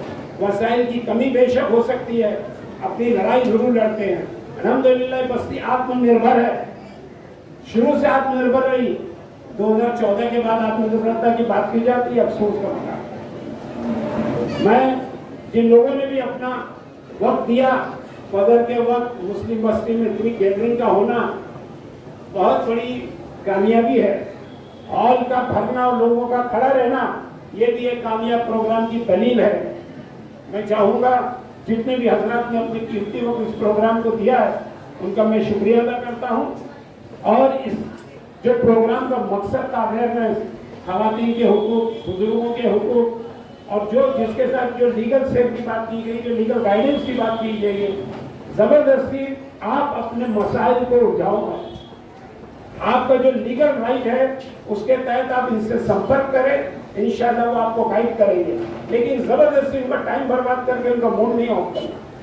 हर छोटी छोटी बात लेके मत जाओ, पहले आप वर्कआउट कीजिए, होमवर्क कीजिए, अपने मुद्दे को समझिए, फिर अपने जो लीगल जो इन्होंने हमारे वानी साहब ने जो आपको एडवाइस दी है कि आपको सपोर्ट करेंगे, तो सपोर्ट उस वक्त होता है जब आप खुद अपनी मदद करना चाहें। आप कुछ नहीं करना चाहेंगे और एक्सपेक्ट करेंगे कि बैठे हुए लोग आपकी मदद करें, कोई आपकी मदद नहीं करेगा। आपको अपनी लड़ाई लड़ने के लिए खड़े होंगे तो आपके साथ 10, 20, 100, 1000 लोग खड़े होंगे, लेकिन जब आप ही कमजोर रहेंगे तो कोई आपके साथ खड़ा नहीं होगा। जिसने अगर मशवरा भी दे दिया तो बहुत बड़ा काम कर दिया, अगर आपको एडवाइस भी कर दी तो बहुत बड़ा काम कर दिया। बराए मेहरबानी अपने आप को जागरूक कीजिए, दूसरों पर डिपेंडेंट रहना छोड़ दीजिए, आपके मसले आपके साथियों से मशवरा कीजिए, अपने जितनी भी समाजी तंजीमें हैं इसके हुकूक को समझने की कोशिश करें, समाज में जुड़े हुए लोगों के साथ उठिए बैठिए। मैं यही कहता हूँ कि कुरैश नगर पहल ने जो शुरुआत की है, अल्हम्दुलिल्लाह उनके जज्बे खिदमत खल्क को कायम रखे और ऐसे प्रोग्राम करने की तौफीक दे। और भी इदारे हैं जैसे इकरा एजुकेशन लोगों को बताती है, अपने बीच के बच्चों को इंट्रोड्यूस करती है कि वो क्या फ़ायदा उठा रहे, क्या फ़ायदा नहीं उठा रहे। मैं इतना कहते हुए आप तमाम हज़रात का शुक्रिया अदा करता हूँ और मैं चाहूँगा कि जनाब करीमुल्लाह साहब अपनी जिम्मेदारी को निभाएं।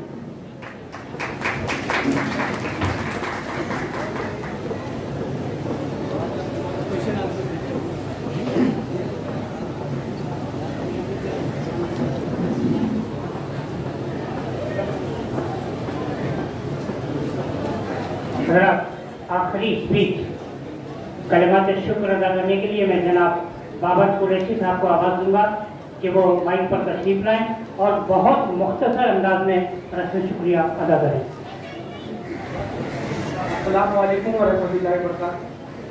मैं बाबर कुरैशी आप सभी हजरात का यहाँ पे इस्तकबाल करता हूँ। आप सबों ने अपना बहुत कीमती टाइम दिया यहाँ आकर, लेकिन अभी प्रोग्राम खत्म नहीं हुआ है, सवाल और जवाब का सेशन अभी चालू हो रहा है।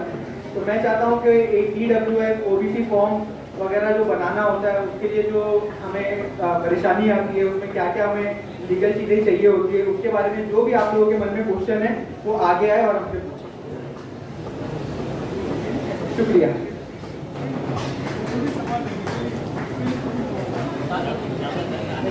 आपके जो लीगली क्वेश्चन थे, आपके लीगली सवाल है वो आप लीजिए, बोलो। मैं अभी आवाज़ दूंगा नजर को इस चीज आपको, वो अपनी बात है।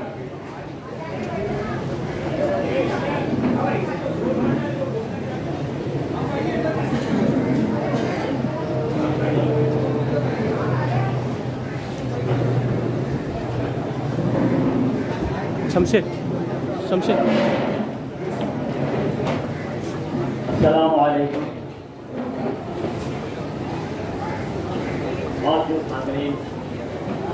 स्टेज पर बैठे हुए हमारे तमाम वकील साहबान, आप तमाम की आमद का बहुत बहुत शुक्रिया। मैं आप तमाम सभी भाई बहनों का खैर मकदम करता हूँ कि जिन्होंने इस प्रोग्राम में आकर अपनी जागरूकता का सबूत दिया, वरना आमतौर से लोग उन्हें किसी भी तरह का कोई प्रोग्राम किया जाए शिरकत नहीं करते हैं, बल्कि फजूलियात में वक्त ज़ाय करते हैं। अल्लाह का शुक्र है कि आज पहली मरतबा सैलाब की तरह उमड़ते हुए लोगों ने इसमें शिरकत की और कहने सुनने का सिलसिला भी जारी किया। सबसे पहले मैं कुरैश नगर की ये जमात पहल, कितना खूबसूरत बात है ये पहल, पहला अगला पहले, इस जमात ने जो काम किया है वो काबिल तारीफ है। और कहना चाहिए कि इस कदम को उठाकर उन्होंने लोगों में जिस तरह से अवेयरनेस जागरूकता पैदा की है, काबिल तारीफ है। मैं उन तमाम अरकान व अहदेदारान को मुबारकबाद देता हूँ कि जिन्होंने इस प्रोग्राम को शुरू किया और हम सब लोगों को कुछ बातों से आगाह किया। अब मैं दो सवाल से आप लोगों के सामने रखना चाहूँगा। पहला सवाल तो ये है कि हमारे यहाँ पर वकील हजरात बैठे हुए हैं, ये सवाल उन्हीं से है कि अक्सर शादी ब्याह के मामले में शादी के बाद लड़कियों का जो मसला पैदा होता है और उसमें जिस तरह आज के कानूनी मामला का फ़ायदा उठाया जाता है, उसके नतीजे में हमारे घर के लोग बहुत ज़्यादा परेशान हो जाते हैं। और एक तरह से मैं अगर ये कहूँ कि एक ब्लैकमेलिंग का सिलसिला शुरू हो जाता है।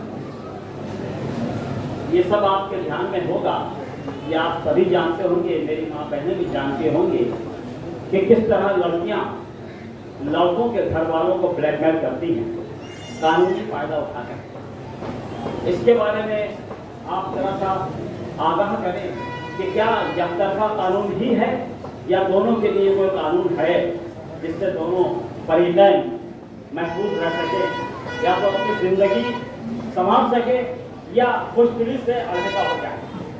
जैसा कि हमारे मजहब में, मजहब इस्लाम में खालिश तरीका दिया गया है, मर्द को तलाक का तरीका दिया गया है तो औरत को खुला का तरीका दिया गया है कि वो खुला ले करके अपनी ज़िंदगी जी सकती है।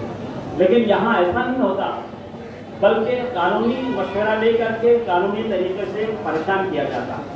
तो इसके बारे में कुछ बताएं। दूसरी बात, जैसा कि ओबीसी के ताल्लुक से भी आपने कहा, अभी मैंने सुना है कि वो 67 का जो फार्मूला था वो ख़त्म करके 95 का फार्मूला लाया गया है, GR ऐसा निकला है।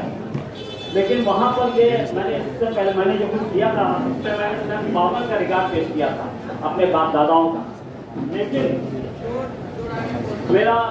मेरी फाइल सबमिट भी हुई, मुझे स्लिप भी दी गई, लेकिन आखिर में ये कह करके रिजेक्ट कर दिया गया कि सब आपके रिलेशनशिप में, ब्लड रिलेशन में कोई भी शख्स कुरैशी के नाम से या उसका ओबीसी सर्टिफिकेट नहीं है, लिहाजा आपको सर्टिफिकेट नहीं दिया जा सकता। तो इस तरह के मामला जो होते हैं इसके बारे में मैं चाहूँगा कि आप हमें आगाह करें या रास्ता बताएं कि हम उस रास्ते पर चलकर अपने बच्चों का सर्टिफिकेट बनवा सकें।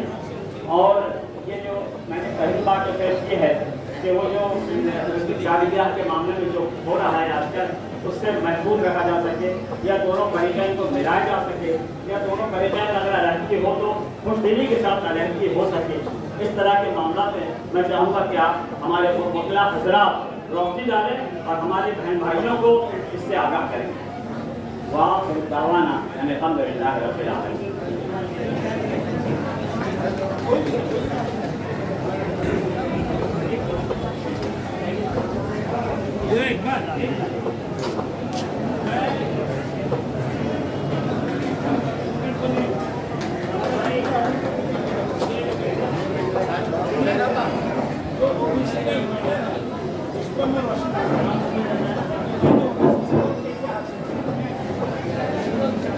I'm sorry to disturb। अभी एक सवाल पैदा हुआ कि ओबीसी सर्टिफिकेट के बारे में, ज्यादा तफसील तो हमारे फ्रेंड बताएंगे, लेकिन मैं एक बात कहना चाहता हूँ कि जब मैं ओबीसी सर्टिफिकेट मैंने अप्लाई किया, मेरे परिवार में किसी के पास भी ओबीसी सर्टिफिकेट नहीं था।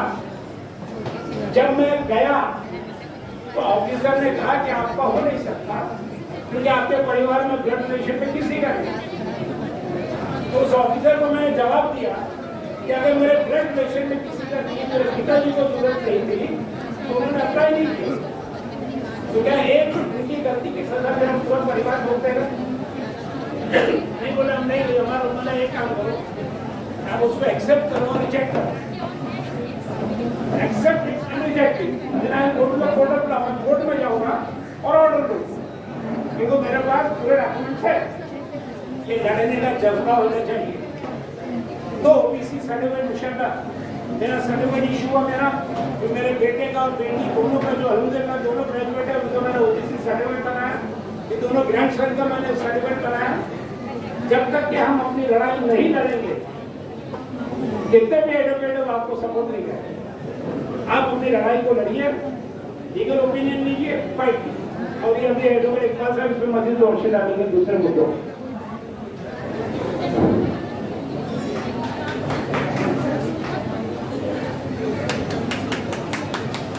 यहाँ मौजूद हजरात और आप एक सवाल ओबीसी के ताल्लुक से मोहतरम जनाब मोहम्मद साहब ने जो किया था उसका जवाब जो है अभी जो है इकबाल मजीद साहब ने कुछ हद तक आपके सामने रखा। ओबीसी के ताल्लुक से जो आपने एक सवाल किया है कि भाई आपका एप्लीकेशन की वजह से रिजेक्ट हो गया कि आपके घर में ब्लड रिलेशन में किसी को ओबीसी पहले मिला नहीं। इस बात का हम लोगों को भी तजर्बा है।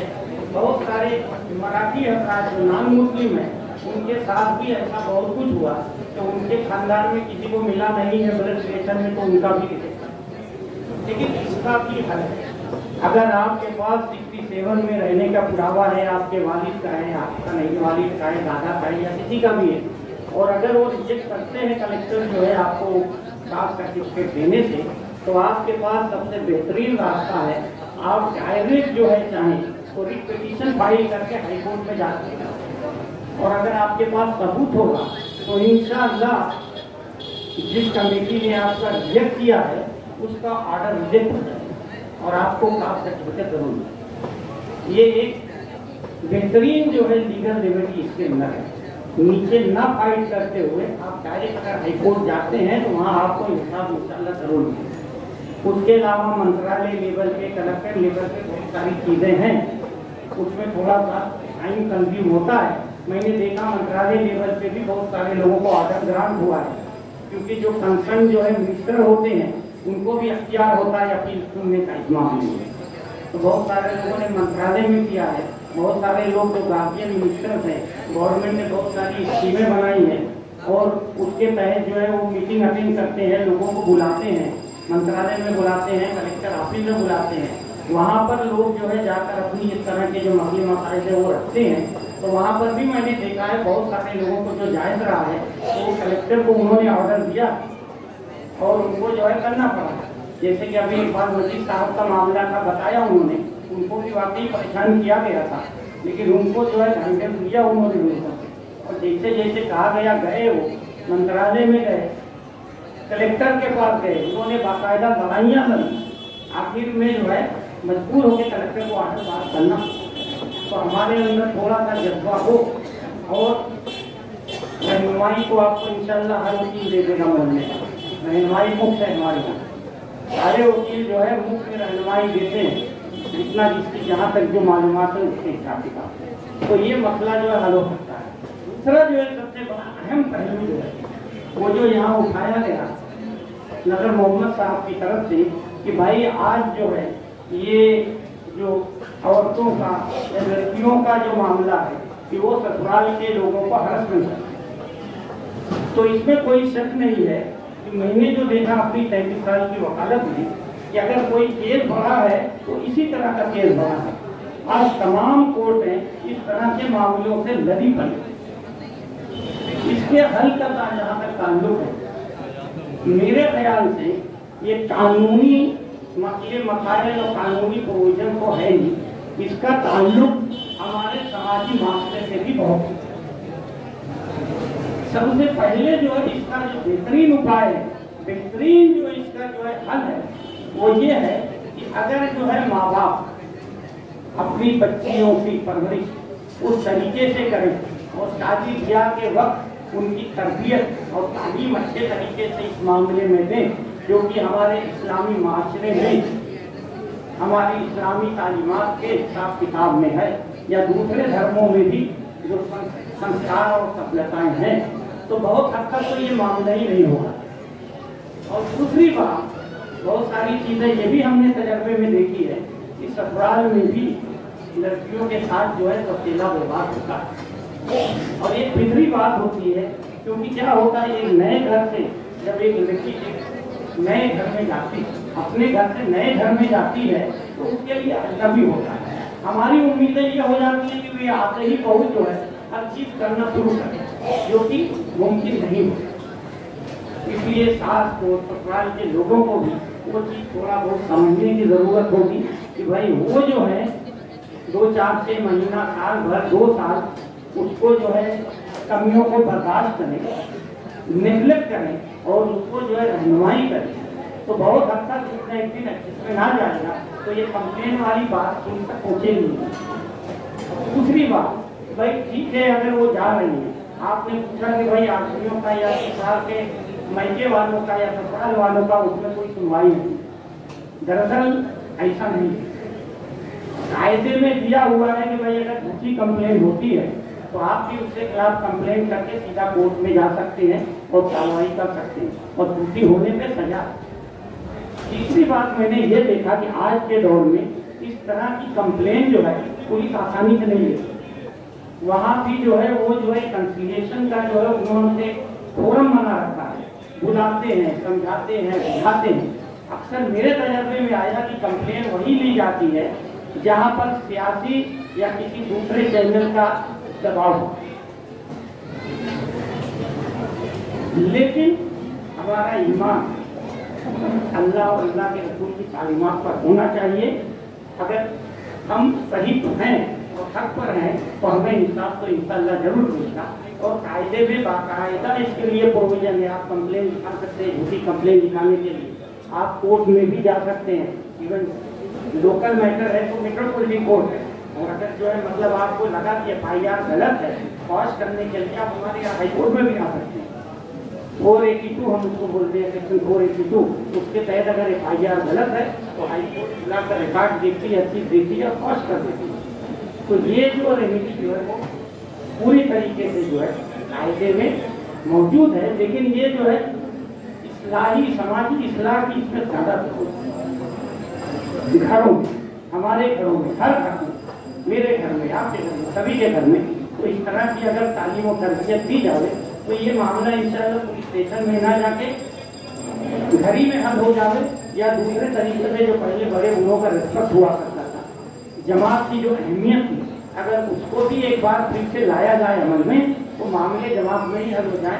घर के समाज के 4 बड़े गुण ही बैठे किसी भी मामले को हल करें, तो उसके लिए सबसे अहम जो जरूरत है, आजकल मैं जो देख रहा हूँ बच्चे बच्चियाँ जो है वो जो है हमारा या उनका जो है वो अदब नहीं कर रही है बड़ों का, और इसीलिए ये सारा मसला आया। किसी ने बहका दिया, टीवी में देख लिया, सीरियल में देख लिया, तमन्ना कर ली, हकीकत में वैसा होता नहीं।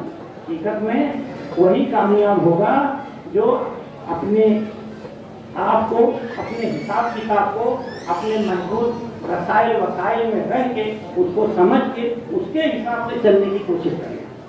तो ये टेलीविज़न है, ये मोबाइल में आजकल जो सीरियल्स हैं, ये भी बहुत हद तक जिम्मेदार है हमारे माशरे को सुधारने का। तो इस्लाही प्रोग्रामों की सब जरूरत है इस मामले में। मैं चाहता हूँ कि भाई इसी के साथ मैं आपका शुक्रिया अदा करते हुए अपनी बात खत्म करूँ। हम आलेना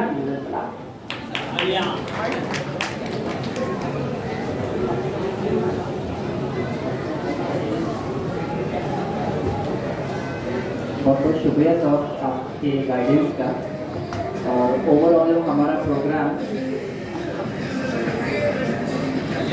हेलो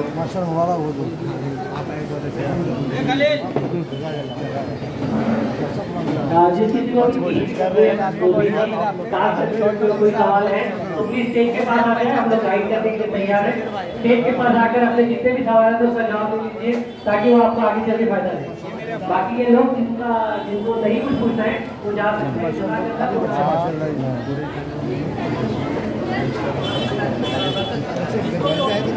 पहले आए थे प्रोग्राम से रखो ताकत 2 मिनट का पूरा हो जाएगा ना इंशाल्लाह। बड़ा प्रोग्राम ये मेरे वालिद साहब हम लोग मुबारक में रहते हैं। हाँ हाँ सर माशाल्लाह अच्छी माशाल्लाह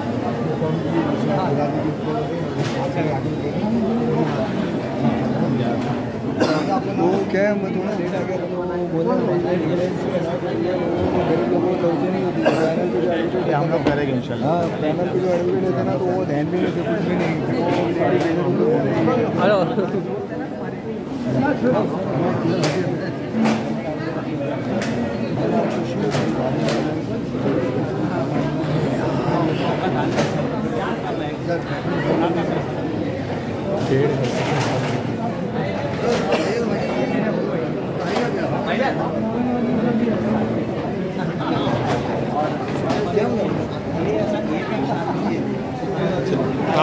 अलविदा वगैरह का सेशन चल रहा था, इसके लिए डिस्टर्ब होना पड़ा। कुछ हमारे फीमेल यहाँ पे मौजूद हैं। अल्हम्दुलिल्लाह प्रोग्राम में से काफ़ी अच्छा रहा और काफ़ी पोर्शन हमने कवर किए हैं। एक चीज़ जो कि मिस होती हुई नज़र आई, मैं चाहता हूँ कि अगर आप उस बात पे रोशनी डालेंगे तो काफ़ी अच्छा होगा इंशाल्लाह। यहाँ पे कुछ वीडियोज़ हैं जिनका ये सवाल है कि वीडियोज़ के लिए कोई गवर्नमेंट स्कीम्स हैं और सीनियर सिटीजन्स के लिए मतलब पेंशन वगैरह आती है या फिर गवर्नमेंट से जो कुछ पैसे उनको कागजात जो है, अगर उसके बारे में आप बताएंगे तो काफ़ी इंशाल्लाह रहनुमाई हो सकती है।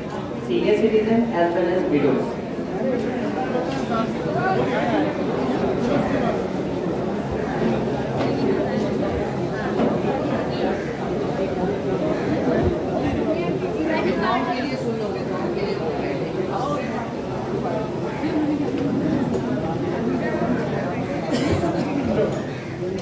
ये फैमिली के बारे में जो सवाल किया था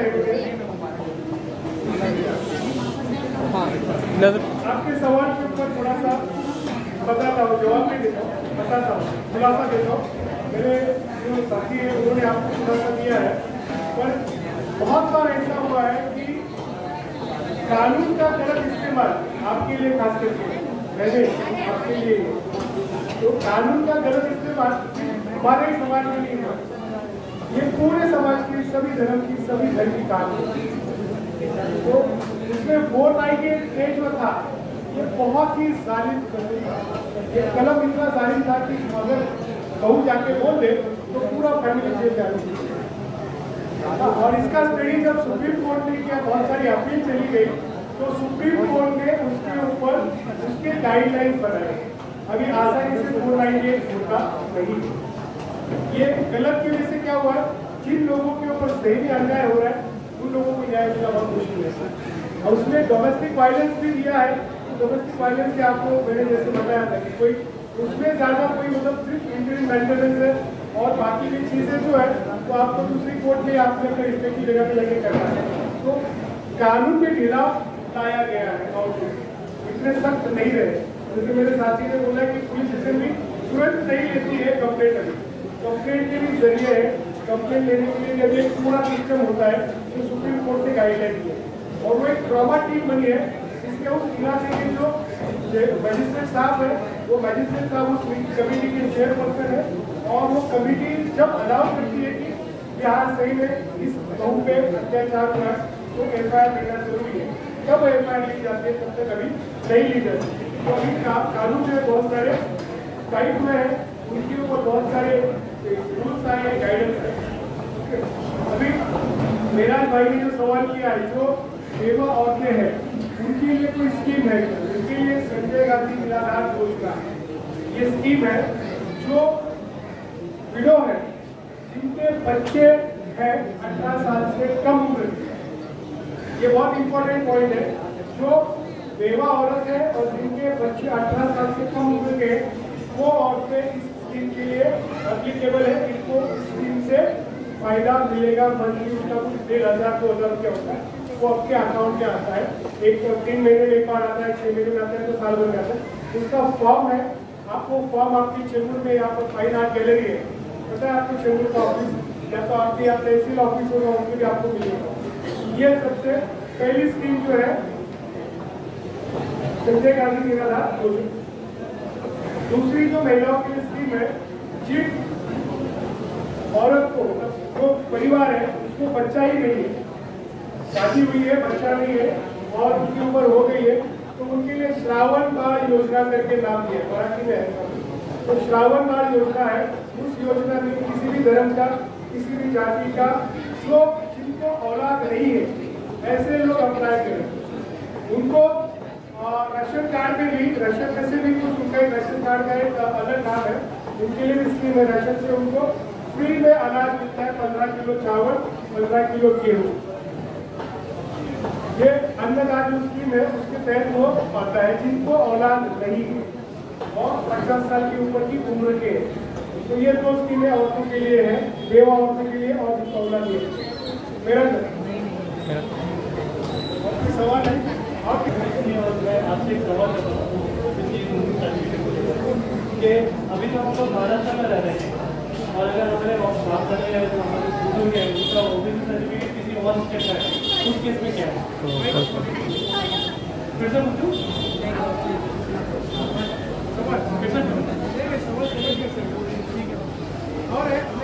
और OBC से सर्टिफिकेट से रिलेटेड और सवाल है क्या कोई? OBC सर्टिफिकेट से रिलेटेड। अस्सलाम वालेकुम। बोले सीनियर सिटीजन का एक स्कीम बड़ा था, वो जज साहब ने बता कर गए हैं सीनियर सिटीजन के लिए। मैं बाद में बताता हूँ, वीडियो में है, टेंशन मत और मेरे अभी बहनों, बेटियों और मेरे 20 बच्चों, मेरे दोनों सवालों का जवाब तो मुझे मिला, लेकिन मैं फिर कहूँगा कि ये जवाब नहीं है। अब मैं बताता हूँ कैसे। घर में अगर बहू बेटे का कोई मसला हो जाए तो बहू खुला देती नहीं और तलाक कबूल करती नहीं। तलाक के लिए कहती है कि मुझे 25 लाख रुपए दो 20 लाख रुपए दो, 15 लाख रुपए दो, तो मैं तलाक का मसला हल कर दूंगा। अब ये एक ऐसा मसला है, इसके लिए किया क्या जाए। कोर्ट का जो प्रोग्राम है इतना लेंदी होता है कि आम आदमी की पहुंच से बाहर होता है। अब ऐसा कोई तरीका बताओ भैया रे कि हम इस काम को आसानी के साथ कर सकें। ऐसे कई मैं अपने बहनों बेटियों से कहूँगा कि क्या ये मसला है नहीं, बिल्कुल है, लेकिन अफसोस की बात यह है कि कोई इस मसले को उठाता नहीं और अपने ही आप बेचारे ढूंढते रहते हैं, चाहे वो लड़कों का मसला हो या चाहे बेटियों का मसला हो, लेकिन वो आज भी मसला बना हुआ है। अगर कहीं काजी साहब के पास जाओ तो कहते हैं कि आप इस मसले को खोजेंगे तो अपनी जमात में या अपने लोगों में कह करके इस मसले को हल करेंगे, लेकिन जमात ही अगर बैठती है तो थोड़ा सा प्रेशर फुल करती है, जहाँ का पल्ला भारी होता है थोड़ा वहाँ से झुकाव हो जाता है। तो अब ऐसी सूरत में आदमी करे तो क्या, ये एक सवाल है। और अभी जवाब तो माशाल्लाह दिया है उन्होंने, कोर्ट के रास्ते बताए। अब कोर्ट के रास्ते तो सभी को है, लेकिन आज जैसे कि हमारे अब्बास साहब ने कहा कि कोर्ट में इतने केसेस जमा हैं कि पता नहीं कितने साल लगेंगे उसको हल करने में, तो जब तक हम जिंदा रहेंगे या नहीं, ये बात समझिए। अच्छा, दूसरी बात ये कि जो मैंने ओबीसी के ताल्लुक से कहा था, ये बिल्कुल सही है कि अगर मैं कानूनी तरीके से उस मसले को उठाता तो शायद मैं कामयाब हो जाता।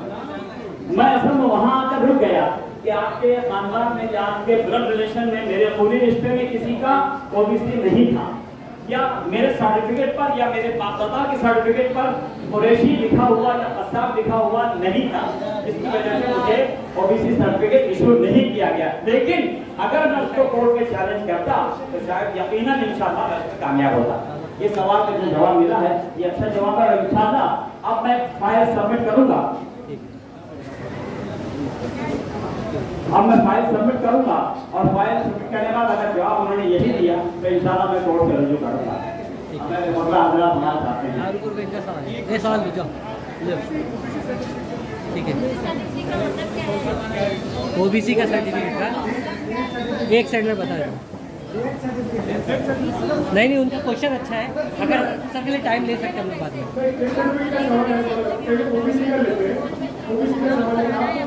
लेकिन ये अभी पता करेंगे।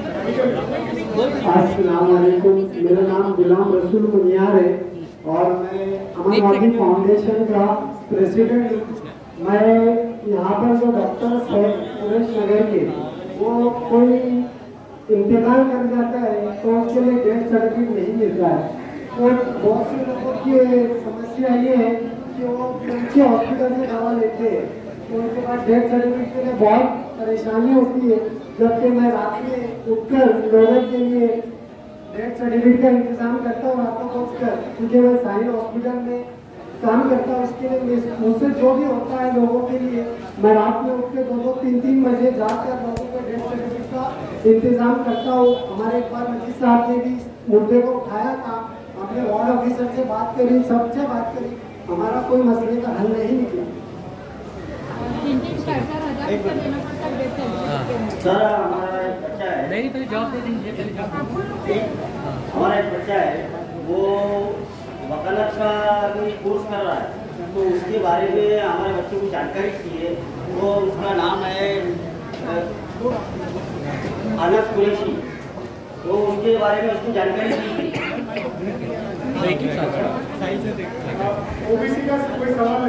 ओबीसी का इनको जानना, ओबीसी होता क्या इधर है ना, किसको जानना था ओबीसी का इधर? ये लो इनको कुछ जानना इनको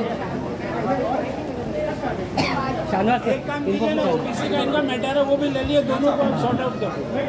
वो एक सर्टिफिकेट वाला लेंगे पर पहले ओबीसी को इकट्ठा। हाँ ठीक है। मुझे ओबीसी का मतलब क्या है इसका, अब कैसे मुझे दिखाना है, तो मैं कैसे दिखाऊंगा तो कुरैशी होगा।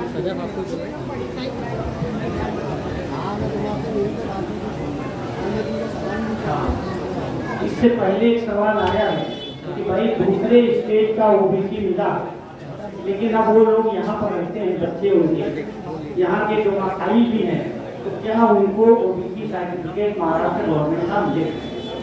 उसका जवाब है कि अगर आपके वालिद को या दादा को किसी दूसरे स्टेट से जो ओबीसी मिला तो आपको यहाँ पर ओबीसी मिलेगा उसके बेस पर, लेकिन उस पर ये लिखा रहेगा कि गवर्नमेंट ऑफ महाराष्ट्र की कोई भी बेनिफिट के आप हकदार नहीं हो।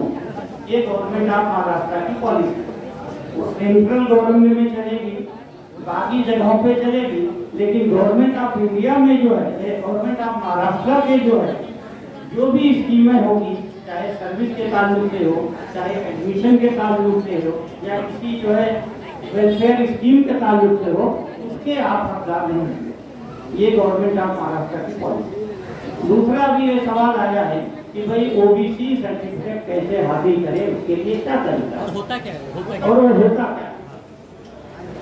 ओबीसी यानी अदर बैकवर्ड, ये जब पहले तो थी ही, लेकिन जब विश्वनाथ प्रताप सिंह की हुकूमत आई तो मंडल कमीशन उन्होंने कायम किया था, और मंडल कमीशन के रिकमेंडेशन के बाद जो है उस गवर्नमेंट ने जो है उसको लागू करते हुए 27% सीटें, 27% रिजर्वेशन जो है गवर्नमेंट जॉब में, मेडिकल में, या और भी जो दूसरी स्कीमें थी उनमें ओबीसी के लिए जो है रिजर्व, ओबीसी यानी अदर बैकवर्ड के।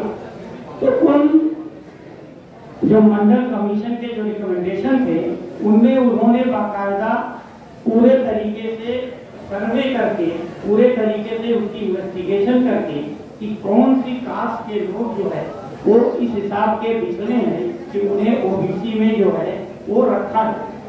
तो उन्होंने बाकायदा कास्ट की लिस्ट दी थी, जिसमें मुस्लिम में जो है मोबिन जुलाह है, तांबोली है, कुरैशी है, इस तरीके के लोग हैं, और बाकी नॉन मुस्लिम में बहुत सारे लोग हैं, यादव, ये वो बहुत सारे लोग हैं, बहुत सारी कम्युनिटीज हैं। तो गवर्नमेंट ने वो कास्ट के नाम से ओबीसी की लिस्ट जो है वो डिक्लेयर किया, उसके हिसाब से महाराष्ट्र गवर्नमेंट ने भी जो है वो डिक्लेयर किया। अब उसी ओबीसी के लिए एलिजिबल कौन से लोग हैं, कौन लोग ओबीसी सर्टिफिकेट पा सकते हैं, उसका भी प्रोसीजर जो है वो जो है उसी एक्ट के तहत, और जो गवर्नमेंट ने इसके तहत रूल बनाया है उसके तहत। तो आप जिस इलाके में रहते हैं उस इलाके के कलेक्टर ऑफिस में जो है एक कास्ट सर्टिफिकेट का जो है वो ऑफिस है, या कहीं अगर और शिफ्ट होता है तो वहाँ से आपको जानकारी मिल जाए। वहाँ पर जाकर आपको फॉर्म लेना, या ऑनलाइन फॉर्म है तो आप ऑनलाइन फॉर्म लीजिए, उसमें रिक्वायरमेंट आए तो रिक्वायरमेंट में जो है आपका राशन कार्ड है, बर्थ सर्टिफिकेट है, स्कूल सर्टिफिकेट है, या इलेक्शन कार्ड है, आपके वालिद का बर्थ सर्टिफिकेट, डेथ सर्टिफिकेट, और जमात का एक सर्टिफिकेट जो आपकी जैसे कुरैशी जमात है तो वो लिखे देंगे कि भाई ये कुरैशी जमात से इनका ताल्लुक है। उसके अलावा अगर आपके पास डॉक्यूमेंट है आपका जमात शो करने के लिए, जैसे कुरैशी है तो उस जमाने में अगर उन्होंने गोश्त का लाइसेंस ले रखा है और उस पर कुरैशी लिखा है तो वो काफी फायदे का है। स्कूल के सर्टिफिकेट में कुरैशी लिखा है वो बहुत फायदे का। इसी तरह जो भी जमात के आप हैं, अंसारी है, मोमिन है, गुलाम है, तांबोली है, वो अगर उस पर लिखा हुआ है तो वो जो है आपके लिए बहुत काम का है। दूसरी जो क्राइटेरिया बनाई है कि आप या आपके वालिद या दादा उस वक्त 1967 में मुंबई में होना चाहिए। अगर आप मुंबई में हैं या महाराष्ट्र के दूसरे जिले में है तो वो जिले में वहाँ पर वो होना चाहिए। अब होने का प्रूफ चाहिए। अब होने का प्रूफ यही सब है कि अगर आपके पास उसका कोई लाइसेंस मिल गया, बर्थ सर्टिफिकेट मिल गया, या डेथ सर्टिफिकेट मिल गया, या राशन कार्ड मिल गया, या वोटिंग में कहीं नाम मिल गया, इस तरीके के सबूत जो है शो करेंगे कि भाई वो यहाँ पर मौजूद है। अगर ये आपके पास है तो ये सब लेके इसकी कापी जमा करके एप्लीकेशन आप जमा कीजिए। अहम सवाल उसके बाद आता है, क्या आपके ब्लड रिलेशन में किसी को मिला है? ये सवाल वहाँ उठते हैं। इस ग्राउंड पे बहुत सारे महाराष्ट्रीय लोगों को नाम, मुस्लिमों को भी बहुत सारा रिजेक्ट कर दिया। अब सवाल ऐसा होता है कि भाई उस जमाने में किसी को पड़ी ही नहीं थी कि वो भी सर्टिफिकेट निकाल, तो कोई निकालता ही नहीं था, तो भाई कहाँ रहेगा? तो उनका इलाज ये है कि अगर आप इंडिया में बैठते हैं, वो सवाल करते हैं, आप बोलो कि भाई हमारा रिजेक्ट कर दो, ये रीजन लिखो। अगर वो रीजन लिखते हैं और रिजेक्ट करते हैं तो उसका जो है फोरम है, मंत्रालय में भी आप जा सकते हैं, और नहीं तो सीधा सीधा हाईकोर्ट। आज कई तंजीमें हैं ओबीसी से बहुत सारी तंजीमें हैं जो आपकी मदद करेंगी। मोहल्ले में भी जो है